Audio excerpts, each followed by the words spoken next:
Hare Krishna, Matajis and Prabhujis. Dandavad Pranam. And thank you so much for choosing this course. So ఎవరైతే ఈ కోర్స్ని opt చేసుకొని join అయ్యారో వాళ్ళందరికీ కూడా చాలా చాలా ధన్యవాదాలు. అండ్ మనకి కృష్ణ భగవద్గీతలో చెప్తారు, ఏం చెప్తారంటే 7th చాప్టర్లో చెప్తారు, మనుష్యానాం సహస్రేషు కశ్చిద్ యతతి సిద్ధయే యతతాం అపి సిద్ధానాం కశ్చిన్ మాం వేత్తి తత్వతః అంటారనమాట. అంటే మనుషులందరిలో కూడా అంటే వేలల్లో ఒకరికి మాత్రమే, మనుష్యానాం సహస్రేషు, జస్ట్ థౌజండ్స్ ఆఫ్ పీపుల్లో ఒకరికి మాత్రమే పర్ఫెక్షన్, నేను పరిపూర్ణత చెందాలి అన్న ఆలోచన కలుగుతుందంట. అలాంటి వేల మందిలో ఒకరికి మాత్రమే భగవంతుని గురించి, కృష్ణ గురించి తత్వతః తెలుస్తుందన్నమాట. సో ఇది కృష్ణనే చెప్పారు, మనం చెప్పేది కాదు. సో ఇంతమంది మనకి పోస్టర్ ఇలా పబ్లిష్ చేసి భగవద్గీత కోర్స్ ఫ్రీ కోర్స్ ఉందని చెప్పినప్పుడు మీరు ఇలా ఇంట్రెస్ట్ చూపించి జాయిన్ అవ్వడం, అండ్ జాయిన్ అయిన వాళ్ళలో కూడా ఇలా మనకి క్లాస్లో ఇంతమంది జాయిన్ అవ్వడం అనేది మీరందరూ కూడా చాలా చాలా లక్కీ అని చెప్పి నేను మనస్ఫూర్తిగా మీ అందరినీ అభినందిస్తున్నాను. Thank you so much for joining the session. Okay, అయితే జనరల్గా మనం భౌతికంగా ఏ విషయం చేయాలన్నా కూడా, ఇప్పుడు భౌతికంగా నేను ఏదైనా ఎంజాయ్ చేయాలి అనుకున్నాను, ఏదైనా మూవీకి వెళ్ళాలి, మాల్కి వెళ్ళాలి, ఫ్రెండ్స్తో బయటికి వెళ్ళాలి అనుకున్నాం అనుకోండి, మనకి ఆటంకాలు రావచ్చు కానీ తక్కువగా వస్తాయి అన్నమాట. కానీ భక్తి గురించి మనం ఏదైనా చెయ్యాలి అని ప్రయత్నించినప్పుడు మాత్రం మొత్తం జగత్తు మన పైన ఎదురుబడి ఆపేస్తుందా అన్నంత ఇదిగా ఆటంకాలు వచ్చేస్తాయి అన్నమాట. ఎందుకంటే ఒక్కసారి మన లైఫ్‌లోకి భక్తి వచ్చింది, భగవంతుని గురించి తెలుసుకోవడానికి మనం మొగ్గు చూపిస్తున్నాము అంటే, ఇంకా ఆల్మోస్ట్ మన లైఫ్ ట్రాన్స్‌ఫార్మ్ అయిపోతున్నట్లనమాట. సో, దాని నుండి ఆపడానికి ఎన్నో శక్తులు ప్రయత్నం చేస్తూ ఉంటాయి. మరి మనకి ఇంట్రెస్ట్ ఉంది, మన ఇంట్రెస్ట్ అనేది కంటిన్యూ అవ్వాలి అంటే, మనకి భగవంతుని కృప, గురు కృప, వైష్ణవుల కృప అనేది తోడవ్వాలనమాట. అది లేకుండా మనంతటా ఒంటరి పోరాటం చేద్దాము అంటే చాలా కష్టంగా ఉంటుంది. సో, మరి మీరందరూ ఎంతో ఆసక్తికరంగా ఈ కోర్స్‌కి రిజిస్టర్ అయ్యారు అండ్ జాయిన్ అయ్యారు కాబట్టి, మనందరం ఈ కోర్స్‌ని విజయవంతం చేయాలి అంటే ఎవ్రీడే మనం ఏం చేయాలి అంటే మంగళాచరణ చేసి స్టార్ట్ చేయాలి మన క్లాస్‌ని అనేది. సో, మంగళాచరణ చేయడం వల్ల ఏమవుతుంది అంటే మనం భగవంతుని కృపని, గురువుల కృపని, వరిష్ఠ వైష్ణవుల కృపని కోరుకుంటూ వాళ్ళ బ్లెస్సింగ్స్ అడుగుతూ మనం స్టార్ట్ చేస్తామనమాట. సో ఎవ్రీడే మనకిది ఆహ్, మనం ఏదైనా ఇంట్లో కార్యక్రమం జరుగుతుందనుకోండి, మనం ఏం చేస్తాము, విఘ్నేశ్వర పూజ చేస్తాం గదా! విఘ్నాలేమి రావద్దు అని చెప్పి. అలానే భగవద్గీత అనేది కూడా గొప్ప యజ్ఞం లాంటిదనమాట. మనం నెక్స్ట్ ఒక 18 డేస్, యాక్చువల్‌గా 20 డేస్ పడుతుంది మనకిది కోర్స్ కంప్లీట్ అవ్వడానికి. ఒక 20 డేస్ మనందరం ఈ జర్నీలో కలిసి ప్రయాణించాలి కాబట్టి, భగవద్ విజ్ఞానం మనం తెలుసుకోవాలి కాబట్టి, మనకి వారి కృప తోడుండాలి కాబట్టి మనం ఎవ్రీడే మంగళాచరణ అనేది చేస్తాము. సో నేనేం చేస్తానంటే స్లైడ్స్ ఉంటాయి మనకి. సో స్లైడ్స్ షేర్ చేస్తాను. నేను మీ అందరిని మ్యూట్‌లో ఉంచాను. సో మీరు మ్యూట్‌లో ఉండి ఆ స్లైడ్ పైన వచ్చే శ్లోకాస్‌ని నేను చదువుతూ ఉంటాను. మీరు మ్యూట్‌లో ఉండి మీ వైపు నుండి కూడా అవే శ్లోకాస్‌ని రిపీట్ చేయండి.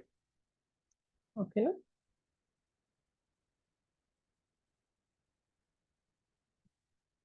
ఓకే.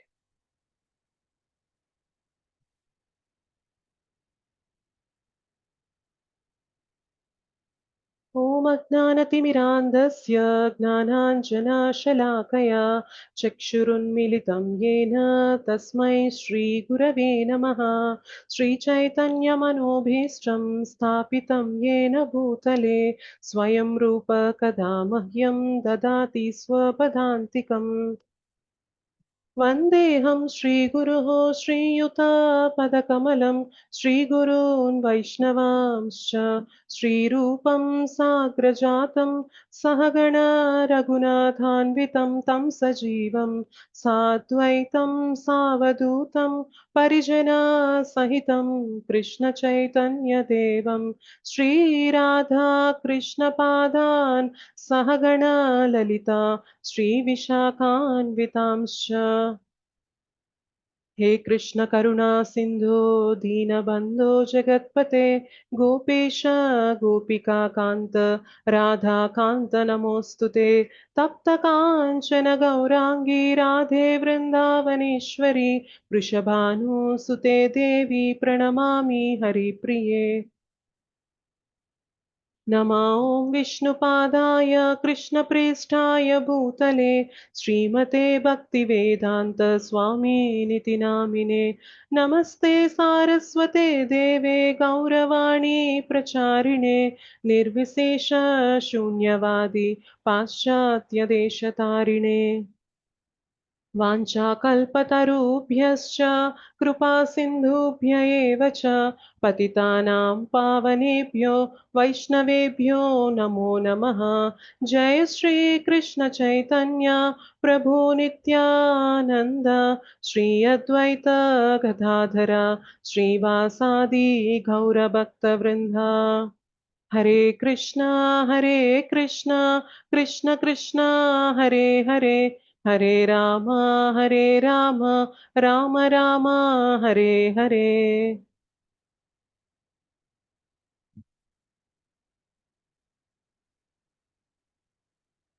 ఓకే. సో, మనం ఈ క్లాసెస్ ఏవైతే కండక్ట్ చేయబోతున్నామో, ఇవి మనకి ఇస్కాన్ అబిట్స్ తరపు నుండి కండక్ట్ చేయడం జరుగుతుంది. సో, ఇస్కాన్ అబిట్స్ కిందనే మనకి ఇస్కాన్ నందనవనం ఉప్పు కూడా ఒక సెంటర్ ఉంది. సో, ఆ సెంటర్ తరపు నుండి మనం ఈ క్లాసెస్ అనేవి కండక్ట్ చేయడం జరుగుతుంది. అయితే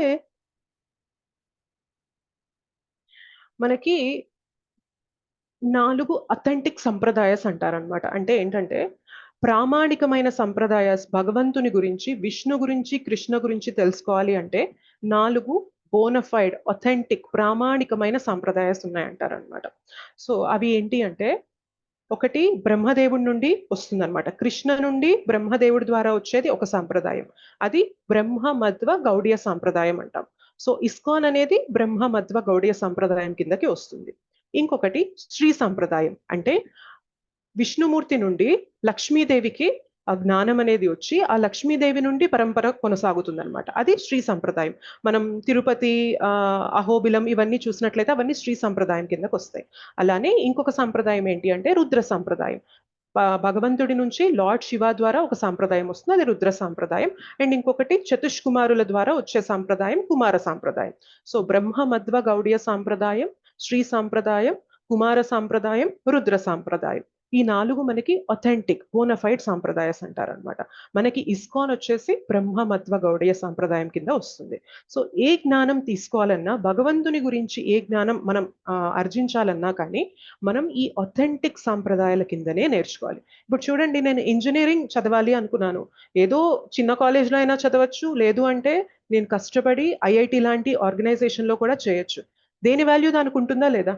మంచి ప్రామాణికమైన కాలేజ్లో చేసామనుకోండి, మన ఎడ్యుకేషన్ అనేది అది కరెక్ట్గా బోనఫైడ్గా వస్తుంది కాబట్టి వాటికి విలువ ఉంటుంది అనమాట. సో మనం విష్ణు భక్తి గురించి, కృష్ణ భక్తి గురించి తెలుసుకోవాలంటే ఈ 4 సాంప్రదాయాలు అనేవి ఫాలో అవ్వాలి.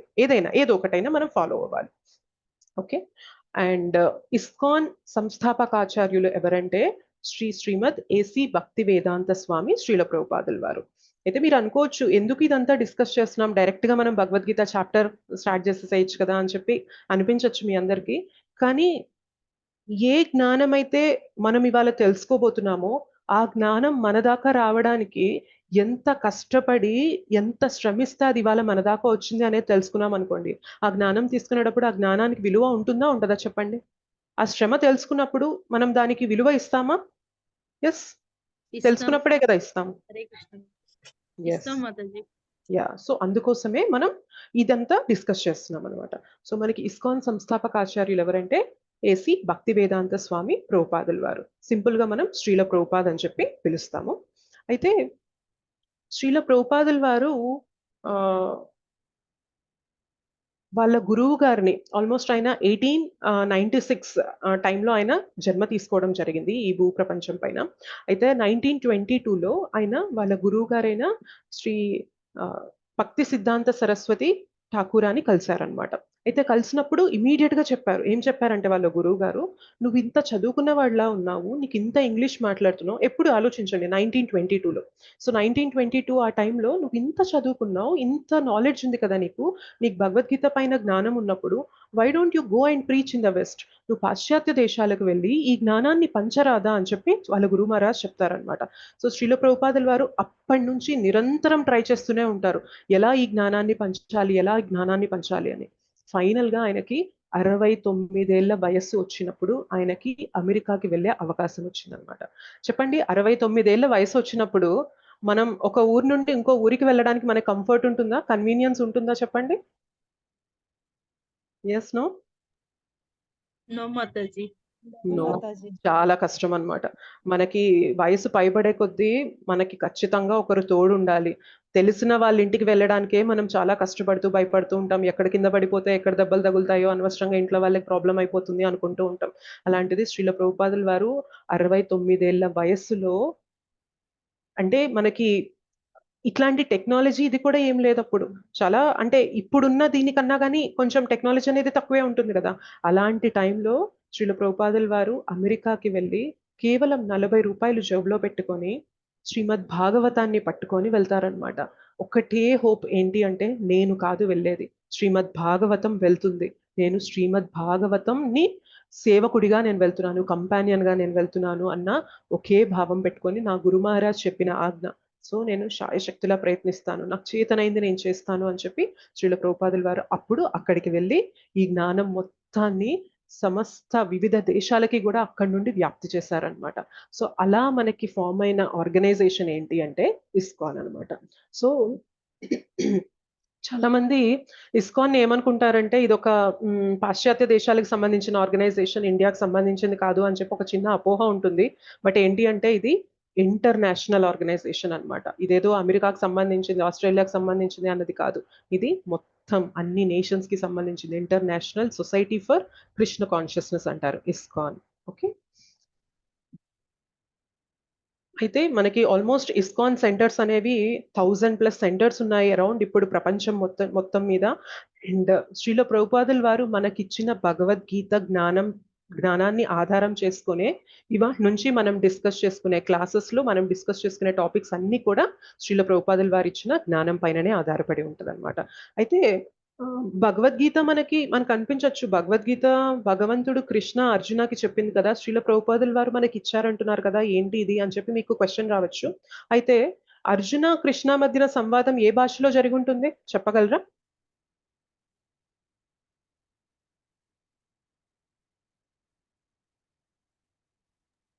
సంస్కృతం. సంస్కృతం మాతాజీ. ఎగ్జాక్ట్లీ, సాంస్క్రిట్ లో జరిగిందనమాట వాళ్ళిద్దరి మధ్యన సంభాషణ. అయితే మనం సాంస్క్రిట్ నేర్చుకొని చదవగలమా అంటే ఒక ప్రాబ్లం ఏంటి అంటే, సంస్కృతం నేర్చుకోవడానికి చాలా కష్టం. ఒకవేళ కష్టపడి నేర్చుకున్నా కూడా ఒక్కొక్క పదానికి చాలా అర్థాలు ఉంటాయి. ఆ కాంటెక్స్ట్ లో భగవంతుడు దేన్ని ఉద్దేశించి మాట్లాడుతున్నాడు, ఏ పదం అంటే అక్కడ ఆ పదానికి ఏ అర్థం తీసుకోవాలి అనేది మనకి క్లారిటీ ఉండదన్నమాట. సో మరి మనం ఇవాళ శ్రీల ప్రభుపాదులు ఇచ్చిన భగవద్గీత అనేది మన దగ్గర లేదనుకోండి, శ్రీల ప్రభుపాదులు వారు ఏం చేశారు తెలుసా? ఏదైతే సాంస్క్రిట్ లో ఉందో దానికి అందరికీ అవైలబుల్ అయిన లాంగ్వేజ్ ఇంగ్లీష్ లో వాటికి భాష్యాలు అనువాదాలు ఇచ్చారనమాట. అంటే కృష్ణ అర్జునతో ఏం మాట్లాడారు ఆ శ్లోకానికి ఒక్కొక్క పదానికి అర్థం ఇస్తారు మనకి. సో ఒక ట్రాన్స్లేషన్, ఆ శ్లోకానికి అనువాదం ఇచ్చారు, దాన్ని మనం ఏ విధంగా అర్థం చేసుకోవాలి అని భాష్యాలు కూడా ఇచ్చారనమాట. ఆ భగవద్గీత యాజ్ ఇట్ ఈస్ అనేది ఆల్మోస్ట్ మనకి క్రోర్స్ ఆఫ్ బుక్స్ అనేవి డిస్ట్రిబ్యూషన్ జరిగింది. మొత్తం ప్రపంచం అంతటా కూడా ఆల్మోస్ట్ 60+ లాంగ్వేజెస్ లో ఈ భగవద్గీత యాజ్ ఇట్ ఈస్ అనేది పబ్లిష్ చేయడం జరిగింది. And some crores of Bhagavad Gita అనేది డిస్ట్రిబ్యూట్ చేయడం జరిగింది అనమాట. మరి భగవద్గీత అసలు ఎక్కడ పలికింది చెప్పండి? ఏ గడ్డ పైన భగవద్గీత పలికి వచ్చింది చెప్పండి? కురుక్షేత్రంలో. కురుక్షేత్రం అంటే ఇండియాలోనే కదా, భారతదేశంలోనే కదా. అవును, పంజాబ్ దగ్గర, హర్యానా దగ్గర. సో ఎంతో మంది భగవంతుడిచ్చిన భగవద్గీతని, హరికృష్ణ రంజిత మాతాజీ మీరు వైట్ బోర్డ్ షేర్ చేస్తున్నారు, ప్లీజ్ షేర్ చేయకండి.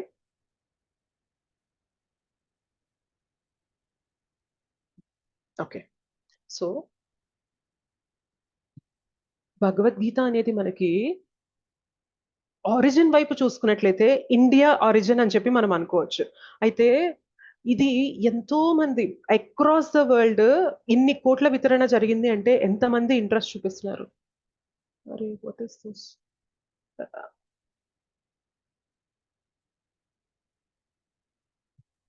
హరే కృష్ణ. రంజిత దీది Mataji.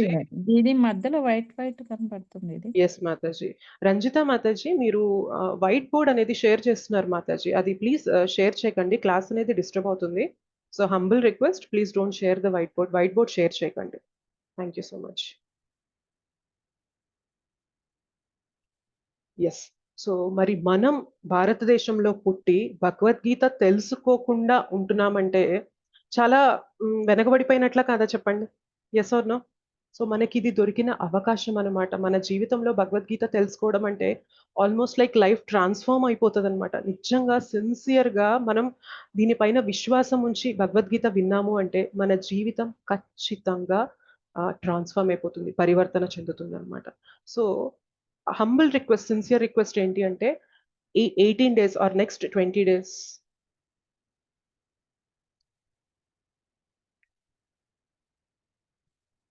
One second.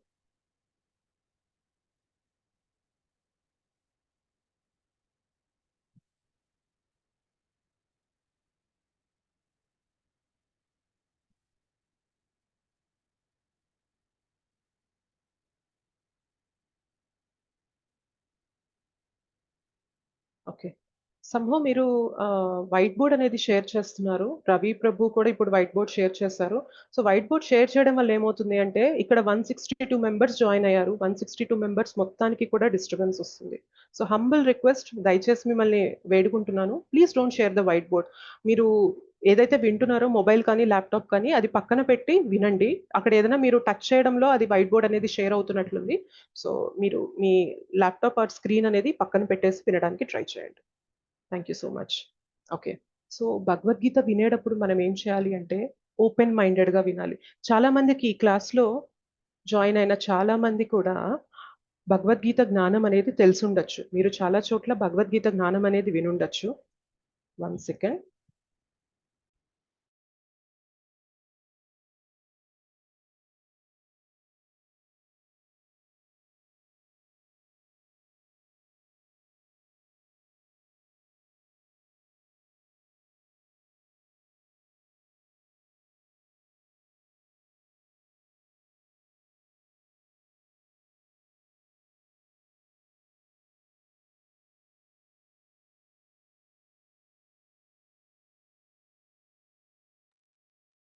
So Bhagavad Gita మనం వినేటప్పుడు కొంచెం శ్రద్ధగా మనకిది ఫ్రీ కోర్స్ అయినంత మాత్రాన మనం అంటే ఫ్రీగా చెప్పేస్తున్నారు అని చెప్పి దీని విలువని తక్కువగా మాత్రం తీసుకోవద్దు. భగవద్గీత అనేది ఎట్లా అంటే ఒక వజ్రం లాంటిదనమాట. ఒక వజ్రం విలువ ఎవరికి తెలుస్తుంది చెప్పండి? వజ్రాల వ్యాపారికి తెలుస్తుందా? లేదంటే రోడ్ పైన వెళ్ళే ప్రతి ఒక్కరికి తెలుస్తుందా చెప్పండి? మీకు అన్‌మ్యూట్ చేసుకునే ఆప్షన్ ఇస్తున్నాను.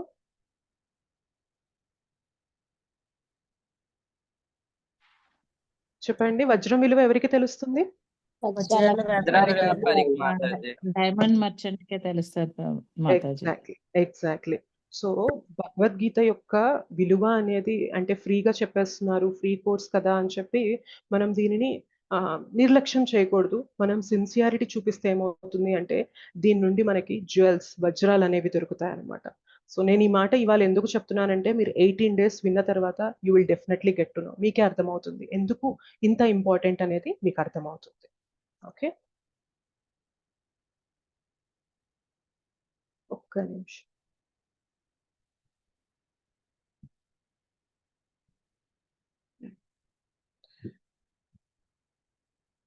Okay.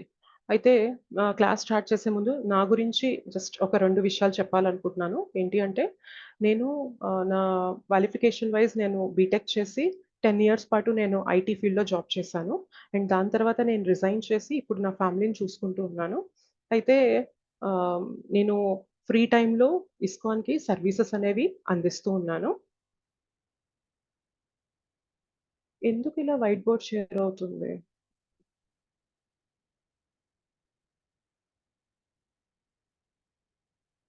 Vijay Prabhu, please stop sharing the whiteboard.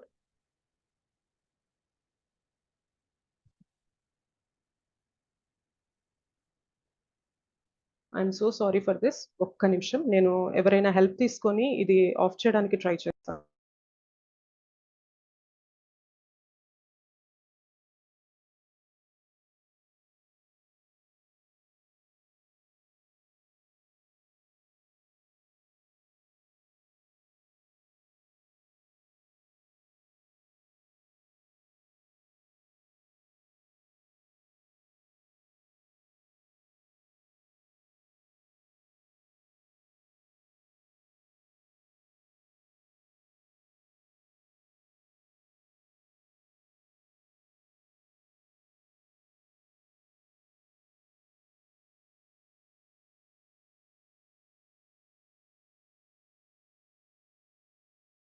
Yes. నేను సెట్టింగ్స్‌లో అది ఆఫ్ చేసేసాను వైట్ బోర్డ్ షేరింగ్ అనేది. I'm so sorry for this. Yes. So, నేనిప్పుడు నా ఫ్యామిలీ అనేది చూసుకుంటూ నా ఫ్రీ టైమ్‌లో ఇస్కాన్‌కి సర్వీసెస్ అనేది అందిస్తూ ఉన్నాను. అండ్ నేనిప్పుడు ఏదైతే మీకు క్లాస్‌లో ఈ నాలెడ్జ్ అనేది ఇవ్వడానికి ప్రయత్నం చేస్తున్నానో, ఇది మా గురువుల దగ్గర నుండి నేను నేర్చుకున్నది. నేను ఇస్కాన్‌కి ఆల్‌మోస్ట్ 3 ఇయర్స్ నుంచి కనెక్ట్ అయ్యున్నాను. సో, 3 ఇయర్స్ పాటు నేనేదైతే ఈ జ్ఞానం అనేది తీసుకున్నానో మా గురువుల దగ్గర నుండి, అదే మీతో పంచుకోవడానికి ట్రై చేస్తున్నాను.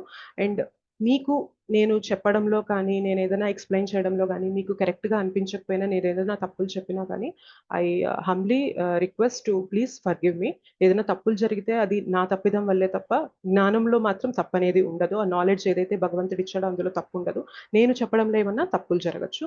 అండ్ వన్ మోర్ థింగ్ ఏంటి అంటే, నేను ఫస్ట్ టైమ్ ఈ కోర్స్ అనేది తీసుకుంటున్నాను. 18 డేస్ 18 చాప్టర్స్ భగవద్గీత అనేది ఫస్ట్ టైమ్ చెప్తున్నాను. సో, మేబీ నా వైపు ఏమన్నా తప్పులు జరిగినా గానీ, నేను సరిగ్గా కన్వే చేయలేకపోయినా గానీ, సో, పెద్ద మనసు చేసుకొని క్షమించగలరని చెప్పి కోరుకుంటున్నాను. ఒకవేళ మీకేదైనా ఒక పాయింట్ నచ్చి, మీకది ట్రాన్స్‌ఫర్మేషన్‌గా అనిపించినట్లయితే, అది ఖచ్చితంగా మా గురువుల నుండి అండ్ భగవంతుడు కృష్ణ నుండి అది వచ్చింది అని చెప్పి ఆ క్రెడిట్స్ అంతా వాళ్ళకే ఆఫర్ చేస్తున్నాను. Thank you so much. Okay. And ఇంకొక థింగ్ ఏంటి అంటే, మనం కొన్ని ఇన్‌స్ట్రక్షన్స్ అనేవి ఫాలో అవుతాం. ఏంటి అంటే, మన క్లాస్‌లో నేను మీ అందరికీ మ్యూట్ చేసేస్తాను. అంటే, మీకు అన్‌మ్యూట్ చేసుకునే ఆప్షన్ అనేది ఇవ్వడం లేదనమాట. ఎందుకు ఇవ్వడం లేదు అంటే, 180 మెంబర్స్ ఒక్కసారిగా అన్‌మ్యూట్ చేసేసారంటే చాలా డిస్టర్బెన్స్ వస్తుంది. ఇప్పుడు చూడండి వైట్ బోర్డ్ వల్లనే మనకి చాలా డిస్టర్బ్ అయిపోయింది. సో, అందరిని మ్యూట్‌లో ఉంచేస్తాను. క్లాస్ అంతా అయిపోయాక మీకేదైనా క్వెషన్స్ కానీ, మీకెక్కడైనా అర్థం కాని కాన్సెప్ట్స్ కానీ ఉన్నట్లయితే, క్లాస్ అంతా అయ్యాక మనం కొంచెం సేపు టైం తీసుకొని ఆ క్వెషన్స్ అనేవి తీసుకోవడానికి ట్రై చేద్దాం. అప్పుడు మీకు అన్‌మ్యూట్ చేసుకునే ఆప్షన్ అనేది ఇస్తాను. ఓకే. ఇంకొక్క నిమిషం.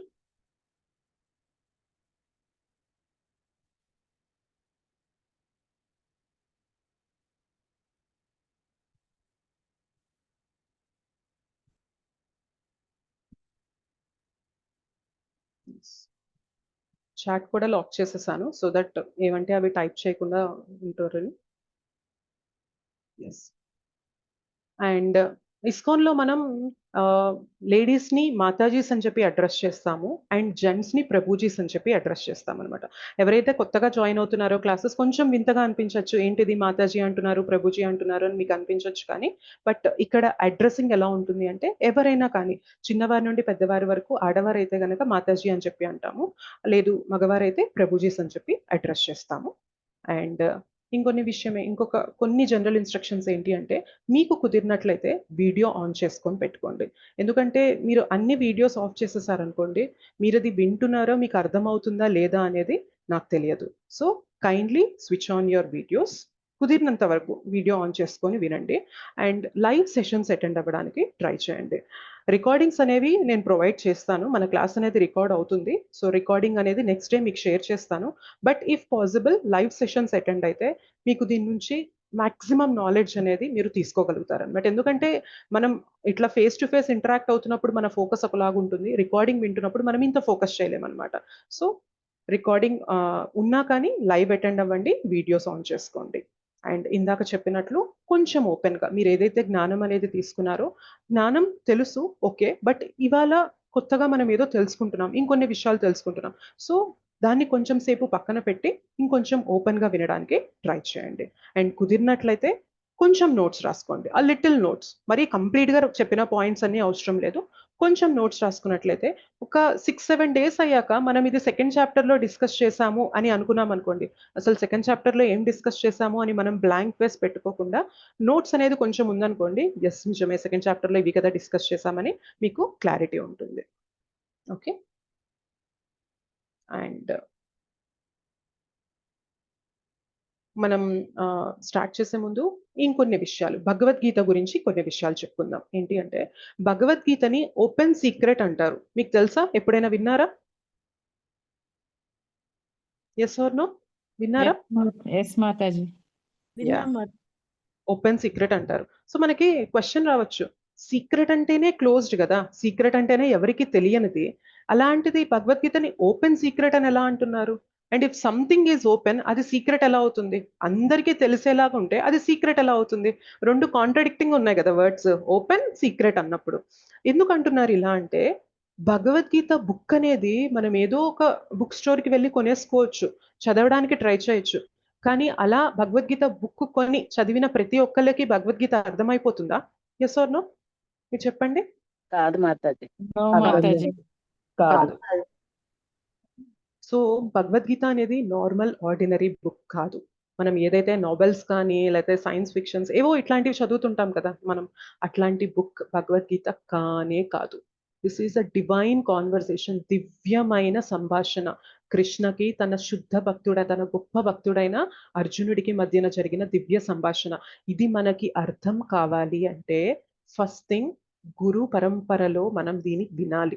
సో, గురుముఖతః విన్నప్పుడే మనకిది అర్థమవుతుంది. అందుకనే మనం శ్రీల ప్రభుపాదుల వారి ఇచ్చిన ఈ భగవద్గీత యాజ్ ఇట్ ఈస్‌ని ఫాలో అవుతున్నాం కాబట్టి, మనం శ్రద్ధ, విశ్వాసం అనేది పెట్టుకొని విన్నప్పుడు భగవద్గీత అర్థమైతదనమాట. ఇంకొకటేంటి అంటే, మనకి ప్రభుపాదుల వారు భగవద్గీతలో ఇంట్రొడక్షన్‌లో చెప్తారు. ఏంటి అంటే, చాలామంది భగవద్గీత చదువుతారు గానీ, భగవద్గీతలో ఏదైతే చెప్పారో అది ఫాలో అవ్వలేరనమాట. ఎందుకు ఫాలో అవ్వలేరంటే, కృష్ణని వాళ్ళేమనుకుంటారు అంటే, కృష్ణ ఒక హిస్టారిక్ పర్సనాలిటీ. ఎలా అయితే అందరూ ఉన్నారో మహాభారతంలో, సో కృష్ణ కూడా ఒక పర్సన్. సో ఆయన చెప్పిన ఆయనకి అర్జునకి జరిగిన సంభాషణే ఈ భగవద్గీత అని చెప్పి అనుకుంటారు. అలా అనుకోవడం వల్ల భగవద్గీతలో ఏదైతే ఆ జ్యువెల్, ఆ వజ్రం ఏదైతే ఉందనుకున్నాం చూసారా? అది మనం పొందలేమనమాట. సో మనం ఏం చేయాలంటే ఒక ఇనీషియల్ ఫెయిత్ అనేది పెట్టుకోవాలి. కృష్ణ భగవంతుడు. సో మేబీ నాకు అంత నమ్మకం కలగలేదేమో. బట్ కొంత విశ్వాసం పెట్టుకొని కృష్ణ భగవంతుడు, భగవంతుడు చెప్తున్నది ఇది సంభాషణ అని చెప్పి మనం ఇనీషియల్ ఆ ఫెయిత్ అనేది పెట్టుకొని వినడం మొదలు పెట్టామనుకోండి, కొన్ని చాప్టర్స్ కొంత ముందుకెళ్ళేసరికి మనకే అర్థమైపోతుంది. ఎందుకు మనం దీనికి ఇంత విలువ ఇవ్వాలి అనేది మీకే అర్థమైపోతుందనమాట. ఓకేనా?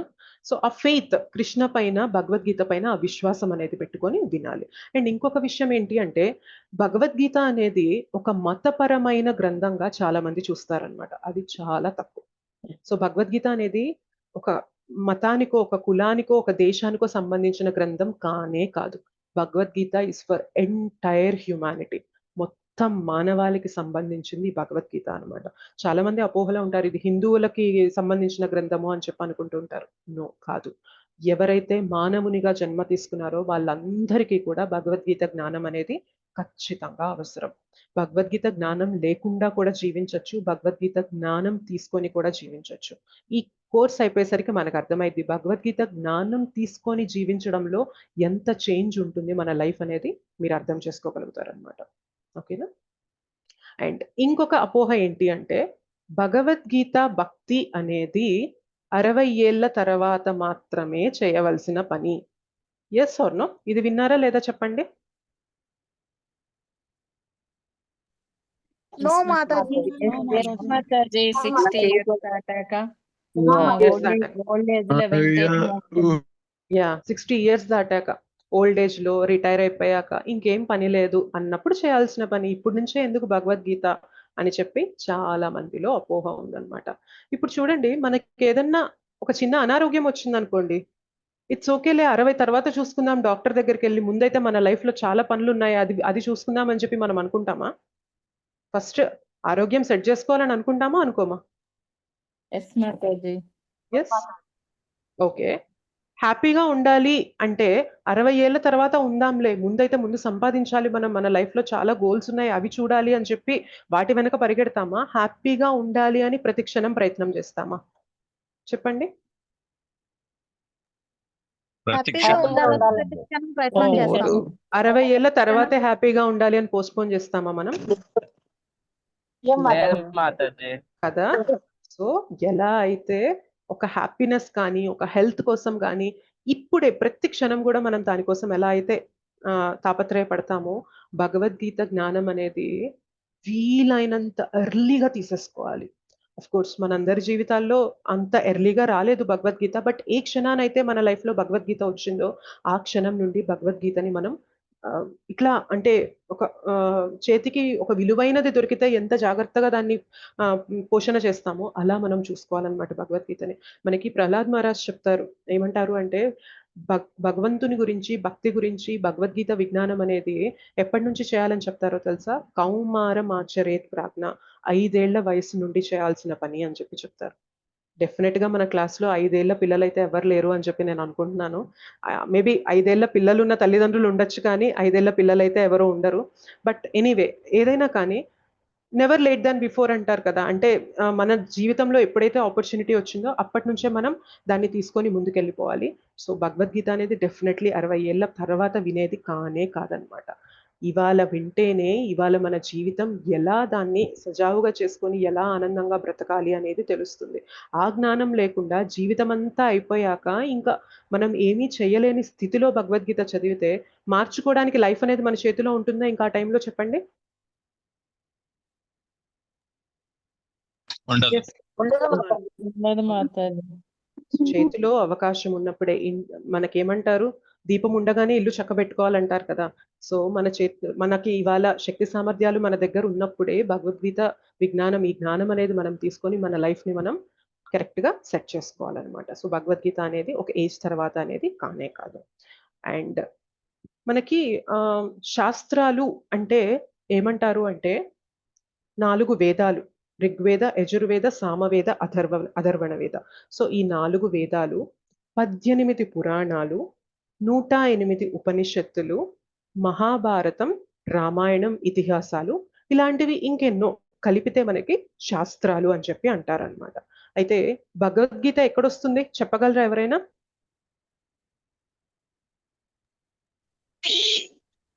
భగవద్గీత సంభాషణ ఎందులో వస్తుంది చెప్పగలరా? మహాభారతం. కరెక్ట్, మహాభారతంలో వస్తుంది. మహాభారతంలో. ఎగ్జాక్ట్లీ. సో మహాభారతంలో మనకి భగవద్గీత కాన్వర్జేషన్ అనేది వస్తుంది అనమాట. అయితే మొత్తం శాస్త్రాలు చదివేంత టైం మన దగ్గర ఉందా అండి? 4 వేదాలు, 18 పురాణాలు, 108 ఉపనిషత్తులు, రామాయణ, మహాభారతం, ఇంత చదివే టైం, ఎనర్జీ మన దగ్గర ఉందా? మనకంత ఆయుష్ ఉందా అట్లీస్ట్? లేదు లేదు.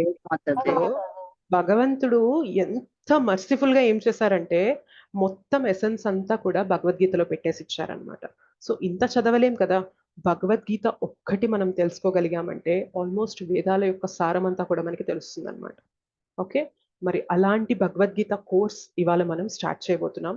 హోప్ఫుల్లీ మీరు ఇంత శ్రద్ధగా, ఇంత అటెంటివ్ గా ఉంటారు క్లాస్ నెక్స్ట్ ఫర్దర్ డేస్ అన్ని కూడా అని చెప్పి ఆశిస్తున్నాను.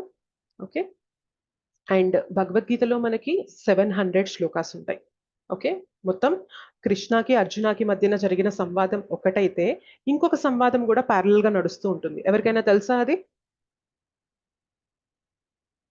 ఎస్, సంజయుడికి Exactly. ధృతరాష్ట్రుడికి కూడా నడుస్తుంటది. కరెక్ట్. సో కృష్ణకి అర్జునకి నడుస్తూ ఉంటుంది. అయితే సంజయ ధృతరాష్ట్ర ఎలా వచ్చారు అంటే ధృతరాష్ట్రుడికి కళ్ళు కనిపించవన్నమాట. ఎప్పుడైతే ఈ యుద్ధ భూమిలో పాండవులు కౌరవులు యుద్ధం చేయడానికి అసెంబుల్ అవుతారో, గ్యాదర్ అవుతారో, ఆ టైంలో అక్కడ ఏం జరుగుతుంది అని తెలుసుకోవాలి అని అనిపించినప్పుడు సంజయ అని అడుగుతారనమాట, తన సెక్రటరీని. అయితే సంజయ యుద్ధ రంగంలో ఉండరు. ధృతరాష్ట్ర దగ్గర ఉన్నప్పటికీ కూడా యుద్ధ రంగంలో ఏం జరుగుతుందో సంజయకి తెలుస్తుంది. ఎలా తెలుస్తుంది అంటే సంజయకి వ్యాసదేవ నుండి వచ్చిన వరం అనమాట. సో ఆ వరం ద్వారా యుద్ధ భూమిలో ఏం జరుగుతుంది అనేది మొత్తం సంజయకి తెలుస్తుంది. ఆ సంజయ ధృతరాష్ట్రకి చెప్తూ ఉంటారనమాట. సో కృష్ణ అర్జున మధ్యన కాన్వర్జేషన్ జరుగుతూ ఉంటే ఈ కాన్వర్జేషన్ కూడా సంజయకి వినిపిస్తుంది అనమాట.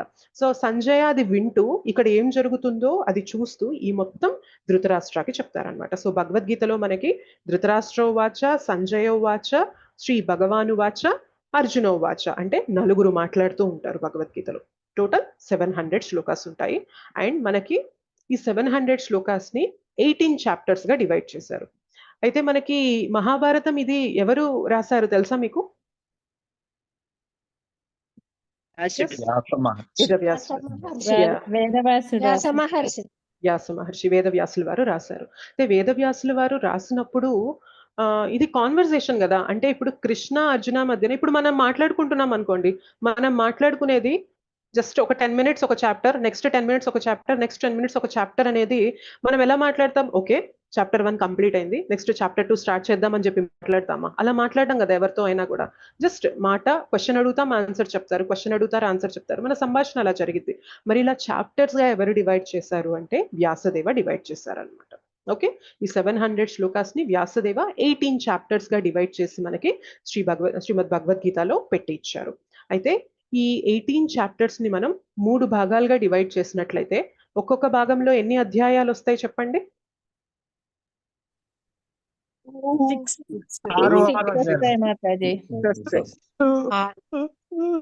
యా, 6 3 18 కదా. మొదటి 6 అధ్యాయాలు ఏంటి అంటే కర్మయోగ గురించి ఉంటుంది. ఓకే, లాస్ట్ 6 అధ్యాయాలు జ్ఞానయోగ గురించి ఉంటుంది, మధ్యలో 6 అధ్యాయాలు భక్తి యోగ గురించి ఉంటుంది అనమాట. ఓకే, ఇప్పుడు జ్యువెలరీ బాక్స్ ఉందనుకోండి, జ్యువెలరీ బాక్స్ కింద బాక్స్ ఉంటుంది, పైన మూత ఉంటుంది, మధ్యలో ఏముంటుంది చెప్పండి?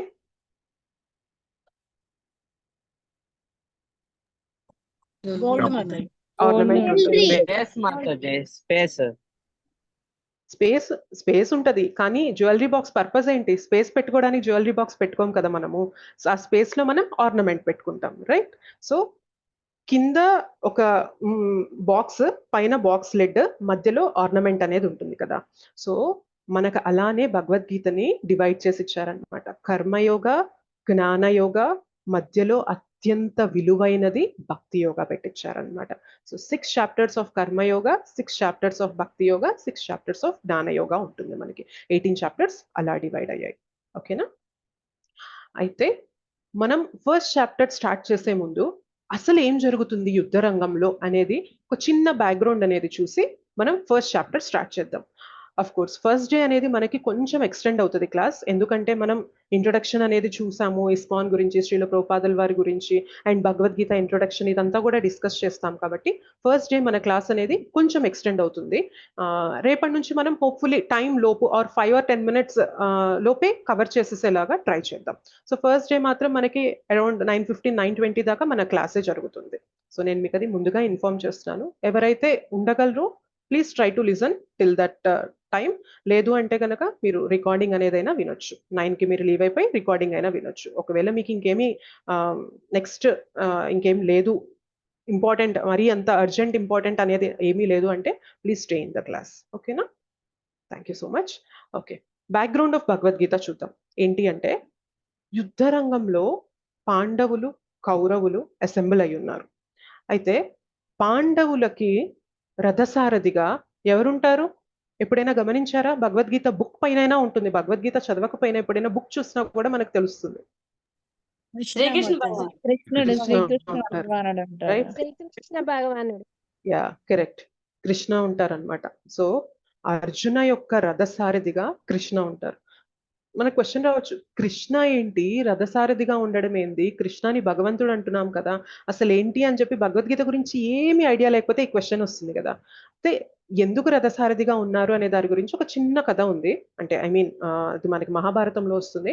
దాని గురించి డిస్కస్ చేసి బ్యాటిల్ ఫీల్డ్ అనేది సెట్ అయ్యాక నెక్స్ట్ మనం ఫస్ట్ చాప్టర్ అనేది చూద్దాం. అయితే కృష్ణ అర్జునకి అంటే పాండవులకి, కౌరవులకి ఇద్దరికి కూడా రిలేటివే అనమాట. అయితే పాండవాస్కి కృష్ణకి రిలేషన్ ఏంటి తెలుసా ఎవరికైనా? బావ అవుతారు మాతాజీ. యా, కృష్ణుడి యొక్క మేనత్త పాండవాస్ వల్ల అమ్మ అన్నమాట, కుంతిదేవి.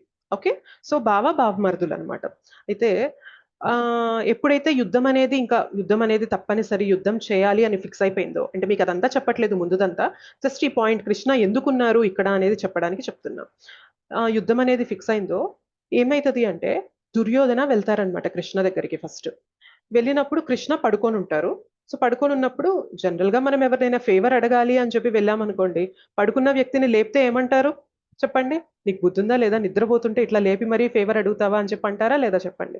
సో అట్లీస్ట్ ఆ ఇంగిత జ్ఞానంతో దుర్యోధన ఏం చేస్తారంటే, ఇప్పుడైతే నేను లేపి ఫేవర్ అడగడం కరెక్ట్ కాదు, వెయిట్ చేద్దాం కృష్ణ లేచేదాకా అని చెప్పి కూర్చుంటారనమాట. దుర్యోధన ఎక్కడ కూర్చుంటారంటే, కృష్ణ ఇలా పడుకొని ఉంటే కరెక్ట్ గా ఫేస్ ఎదురుగా ఒక చిన్న ఆసనం ఉంటే అక్కడ కూర్చొని ఉంటారు. అండ్ కొంచెం సేపటికి అర్జున కూడా వస్తారనమాట. అయితే అర్జున వచ్చినప్పుడు కృష్ణ పడుకొని ఉంటారు. అయితే అర్జున ఎందుకు లేపరు అంటే కృష్ణ పైన ఇష్టంతో అనమాట. మనకి ఇష్టమైన వాళ్ళు అలసిపోయి నిద్రపోతున్నారు అనుకోండి, మనం జనరల్ గా వెయిట్ చేస్తాం కదా, పోన్లే మంచి నిద్రలో ఉన్నారు, ఇప్పుడంతా ఇంపార్టెంట్ ఏముంది, కొద్దిసేపు పడుకొనిచ్చాక లేచాక మాట్లాడదాంలే అని చెప్పి అర్జున కూడా వెయిట్ చేస్తారు. సో అర్జున ఎక్కడ వెయిట్ చేస్తారు అంటే కృష్ణ పాదాల దగ్గర అలా వెయిట్ చేస్తుంటారని. అయితే కృష్ణ ఇలా పడుకొని ఇలా లేచినప్పుడు ఫస్ట్ కళ్ళు తెరిచినప్పుడు ఎవరు కనిపిస్తారు చెప్పండి? అర్జున కనిపిస్తుంది. అర్జున హలో అర్జున కనిపిస్తారు. సో అర్జున కనిపించగానే కృష్ణ అంటారనమాట, ఏంటి అర్జున ఇలా వచ్చావు అని చెప్పి అర్జునాన్ని పలకరించగానే దుర్యోధన కోపం వస్తుంది అనమాట. ఏంటి కృష్ణ, నేను కూడా వచ్చాను, అసలు నిజం చెప్పాలంటే ముందు నేనే వచ్చాను, నువ్వేంటి అర్జునాన్ని పలకరిస్తున్నావు అని చెప్పి దుర్యోధన అంటాడనమాట. ఓ నువ్వు కూడా వచ్చావా, నేను నిన్ను చూసుకోలేదు అని చెప్పి కృష్ణ అంటారు. సో అర్జునాని దుర్యోధనాన్ని ఇద్దరిని పలకరిస్తారు. అయితే ఇద్దరు మాట్లాడుతుండగా ఇంకా కృష్ణకు అర్థమైంది అనమాట, వీళ్ళిద్దరూ నన్ను యుద్ధంలో ఫేవర్ అడగడానికి వచ్చారు అని చెప్పి కృష్ణ అర్థం చేసుకొని అంటారు. ఎనీవే మీరిద్దరూ ఇందుకోసం వచ్చారని నాకు అర్థమైంది, కానీ ఇద్దరూ నాకు సంబంధించిన వాళ్ళే కదా, ఒకళ్ళకి నేను హెల్ప్ చేసి ఒకళ్ళకి నేను వాళ్ళ వైపు సపోర్ట్ చేయలేదు అనుకోండి, అది ధర్మంగా ఉండదు, కరెక్ట్ గా ఉండదు కదా.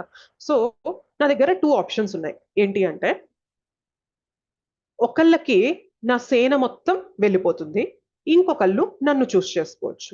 సో ఇద్దరున్నారు, 2 ఆప్షన్స్. ఒకరికి నారాయణి సేన, ఒక్కొక్క సేనలో ఒక్కొక్క సోల్జర్ ఎలా ఉంటారంటే ఆల్మోస్ట్ కృష్ణ అంతా పవర్ఫుల్ ఉంటారనమాట. అలాంటి ఎంతో పెద్ద సేన, ఆ సేన అంతా ఒకళ్ళు సొంతం చేసుకోవచ్చు, నన్ను ఒకళ్ళు చూస్ చేసుకోవచ్చు. అయితే నన్ను చూస్ చేసుకునే వాళ్ళకి ఏంటి అంటే నేనైతే అస్త్రాలు శస్త్రాలు పట్టను, కానీ మీకేదన్నా యుద్ధంలో సలహాలు కావాలి, ఏదన్నా చిన్న చిన్న సర్వీసెస్ ఉన్నాయనుకోండి, అవి మాత్రం చేస్తాను అని చెప్పి కృష్ణ చెప్తారనమాట. అయితే ఫస్ట్ ఆప్షన్ అంటే దుర్యోధనకి చాలా తొందరగా ఉంటుంది, ఫస్ట్ నేను అడిగేయాలి అని చెప్పి తొందరగా ఉంటుంది. అయితే ఇమీడియట్ గా కృష్ణ ఏమంటారు అంటే అర్జున నువ్వు చూస్ చేసుకో అని చెప్పి అర్జునకి ఛాన్స్ ఇస్తారు. ఇక దుర్యోధనకు చాలా కోపం వస్తుంది అనమాట, నేను ముందు వచ్చాను, నువ్వు నన్ను అడగకుండా అర్జునాన్ని అడుగుతావేంటి అని చెప్పి అంటారనమాట కృష్ణతో. అయితే కృష్ణ అంటారు, అఫ్ కోర్స్ నువ్వు ముందు రావచ్చు, కానీ నేనైతే ముందు అర్జుననే చూశాను, అండ్ అర్జున నీకన్నా కూడా వయసులో చిన్నవాడు కదా, జనరల్ గా ఏదన్నా ఆప్షన్ సెలెక్ట్ చేసుకోవాల్సి వచ్చినప్పుడు మనం అలా ఇవ్వాలి, ఛాన్స్ ఇవ్వాలి అంటే చిన్న వాళ్ళకి ఫస్ట్ ఇస్తాం కదా. సో ఎనీవే ఒకసారి అర్జునకి ఇద్దాంలే ఏమవుతుంది అంటారు. దుర్యోధనకి ఇంకా అయిపోతుంది అనమాట, గుండె జారిపోతుంది. ఇంకేముంది, అర్జున నారాయణి సేనని తీసేసుకుంటాడు, ఇంకా నాకు ఈ కృష్ణ వస్తారు. ఈ కృష్ణ ఏంటి పోనీ ఏమైనా యుద్ధం చేస్తానంటున్నాడా, లేదు తను వచ్చి జస్ట్ ఒక సలహాదారుగా ఉంటానంటున్నాడు, నాకెందుకు కృష్ణ సలహాలు, నాకు లేవా, నాకు బోల్డ్ అన్ని సలహాలు ఉన్నాయి, నాకు వేరే వాళ్ళ సలహాలు ఎందుకు అని చెప్పి దుర్యోధన అనుకుంటూ ఉంటారనమాట. ఎప్పుడైతే అర్జునకి ఛాన్స్ ఇస్తారో అర్జున ఒక్క క్షణం కూడా ఆగకుండా ఇమీడియట్ గా ఎవరిని చూస్ చేసుకుంటారు చెప్పగలరా?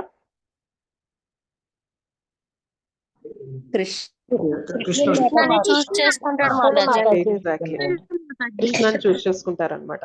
సో అర్జున ఎప్పుడైతే అంటారో కృష్ణ నాకు నువ్వే కావాలి అని అంటారో దుర్యోధనకి మైండ్ బ్లాంక్ అవుతుంది అనమాట. ఇదేంటి ఛాన్స్ వచ్చినప్పుడు అర్జున నారాయణి సేన ఒక్కొక్క సోల్జర్ కృష్ణ అంత పవర్ఫుల్ ఉంటారు, పోనీ కృష్ణ ఏమైనా యుద్ధం చేస్తాడా అంటే నేను చెయ్యను అంటున్నాడు, మతి స్థిమితం ఉండే ఆలోచించి చూస్ చేసుకున్నాడా లేదా అని చెప్పి దుర్యోధన అనుకుంటాడు. ఇంకా అనుకొని అండ్ ఎనీవే మొహంలో అయితే నవ్వు చూపించకూడదు కదా. ఇప్పుడు ఒక వ్యక్తి ఎదురుగా ఉండి నీకు నేను కావాలా, నా దగ్గర ఉన్న ఐశ్వర్యం కావాలా అన్నప్పుడు మనము నువ్వొద్దు ఐశ్వర్యమే కావాలి అని చెప్పి మనం జనరల్ గా అలా చెప్పం కదా, మనసులో అలా ఉన్నా కానీ బయటికి ఎలా నటిస్తాం కదా.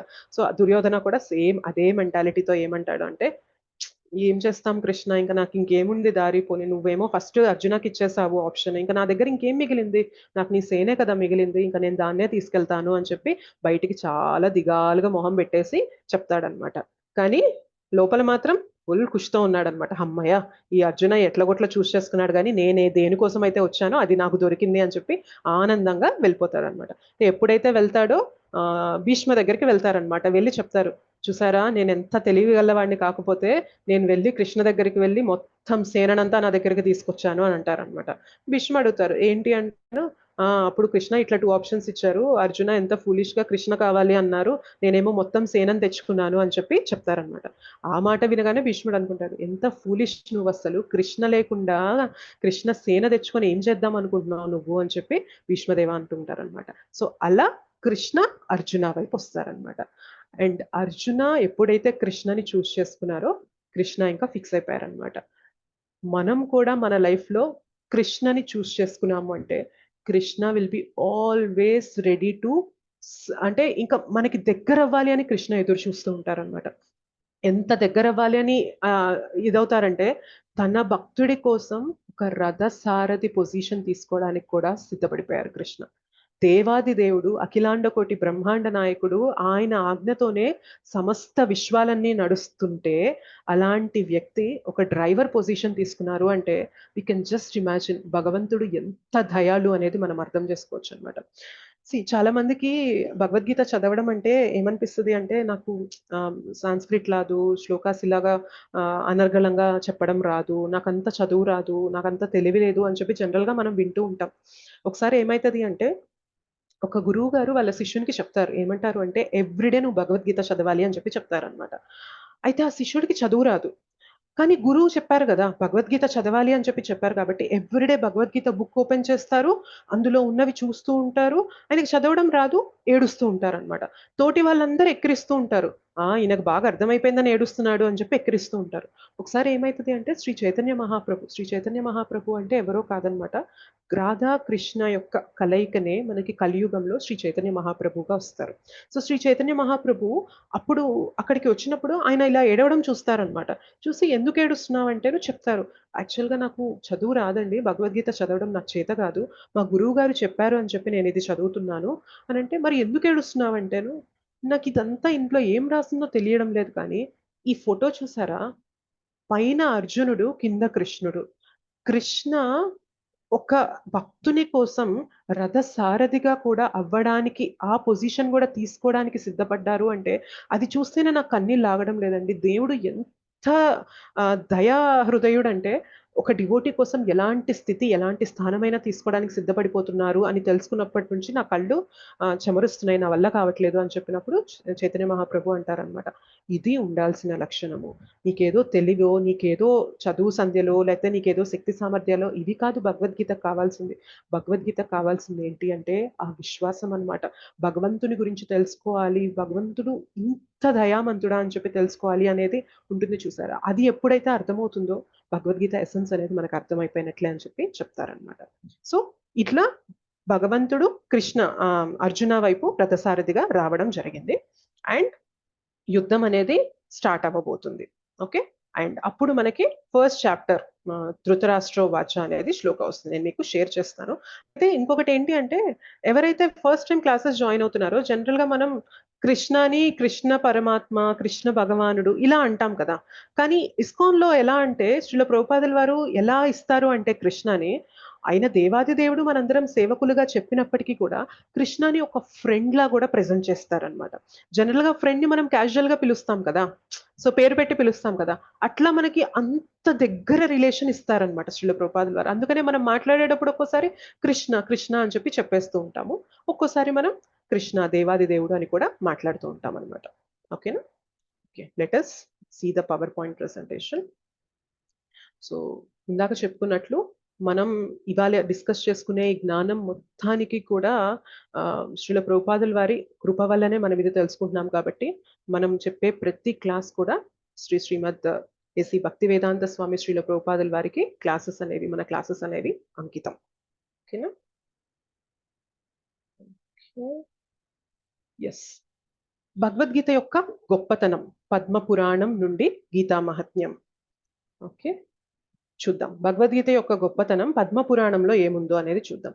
ఏమంటున్నారు అంటే ఇక్కడ సర్వోపనిషదో గావో దోగ్ధ గోపాలనందనః పార్థో వత్సః సుధీర్భోక్త దుగ్ధం గీతామృతం మహత్. సో ఏమంటున్నారు, సర్వోపనిషత్తుల సారమైన భగవద్గీత గోవు కాగా గోపాలునిగా ప్రసిద్ధిగాంచిన శ్రీకృష్ణ భగవానుడు ఆ గోవు నుండి క్షీరమును పితుకువాడు. అర్జునుడు దూడ కాగా పండితులు మరియు శుద్ధ భక్తులు అమృతమయమైన భగవద్గీత క్షీరమును పానము చేయువారై ఉన్నారు.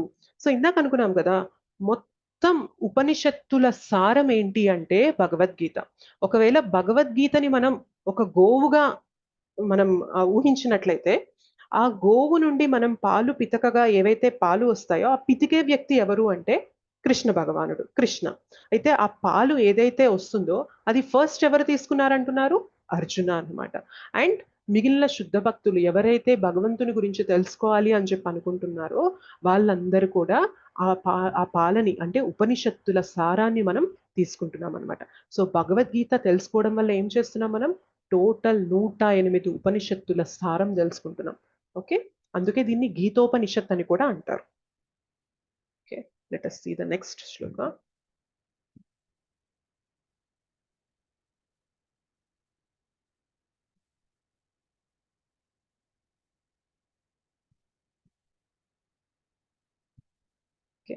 ఏకం శాస్త్రం దేవకీ పుత్ర గీతం, ఏకో దేవో దేవకీ పుత్ర ఏవ, ఏకో మంత్రస్య నామ ఏకో మంత్రస్తస్య నామాని యాని, కర్మాప్యేకం తస్య దేవస్య సేవా. ఓకే, సో ఇన్ని శాస్త్రాలు ఇన్ని పురాణాలు ఇవన్నీ ఉన్నాయని చెప్తున్నారు కదా.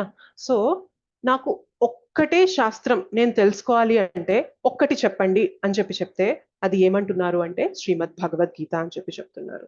ఓకే, అండ్ ఒక్కరినే నేను ఆరాధించాలి అంటే ఆ ఒక్క ప్రభు ఎవరో చెప్పండి అంటే శ్రీకృష్ణ పరమాత్మ అని చెప్తున్నారు ఈ గీతా మహాత్మ్యంలో. అండ్ ఒక్క మంత్రమే మనం జపించాలి అంటే అదేమంటున్నారంటే భగవంతుని యొక్క పవిత్ర నామాలు. పవిత్ర నామాలు ఎప్పుడైతే చెప్పామో అన్ని మంత్రాలు ఒక ఎత్తు అయితే భగవంతుని నామం అనేది ఒక ఎత్తు అనమాట. సో ఒక్కటే మంత్రం చెప్పాలి అంటే అది భగవంతుని నామం అని చెప్తున్నారు.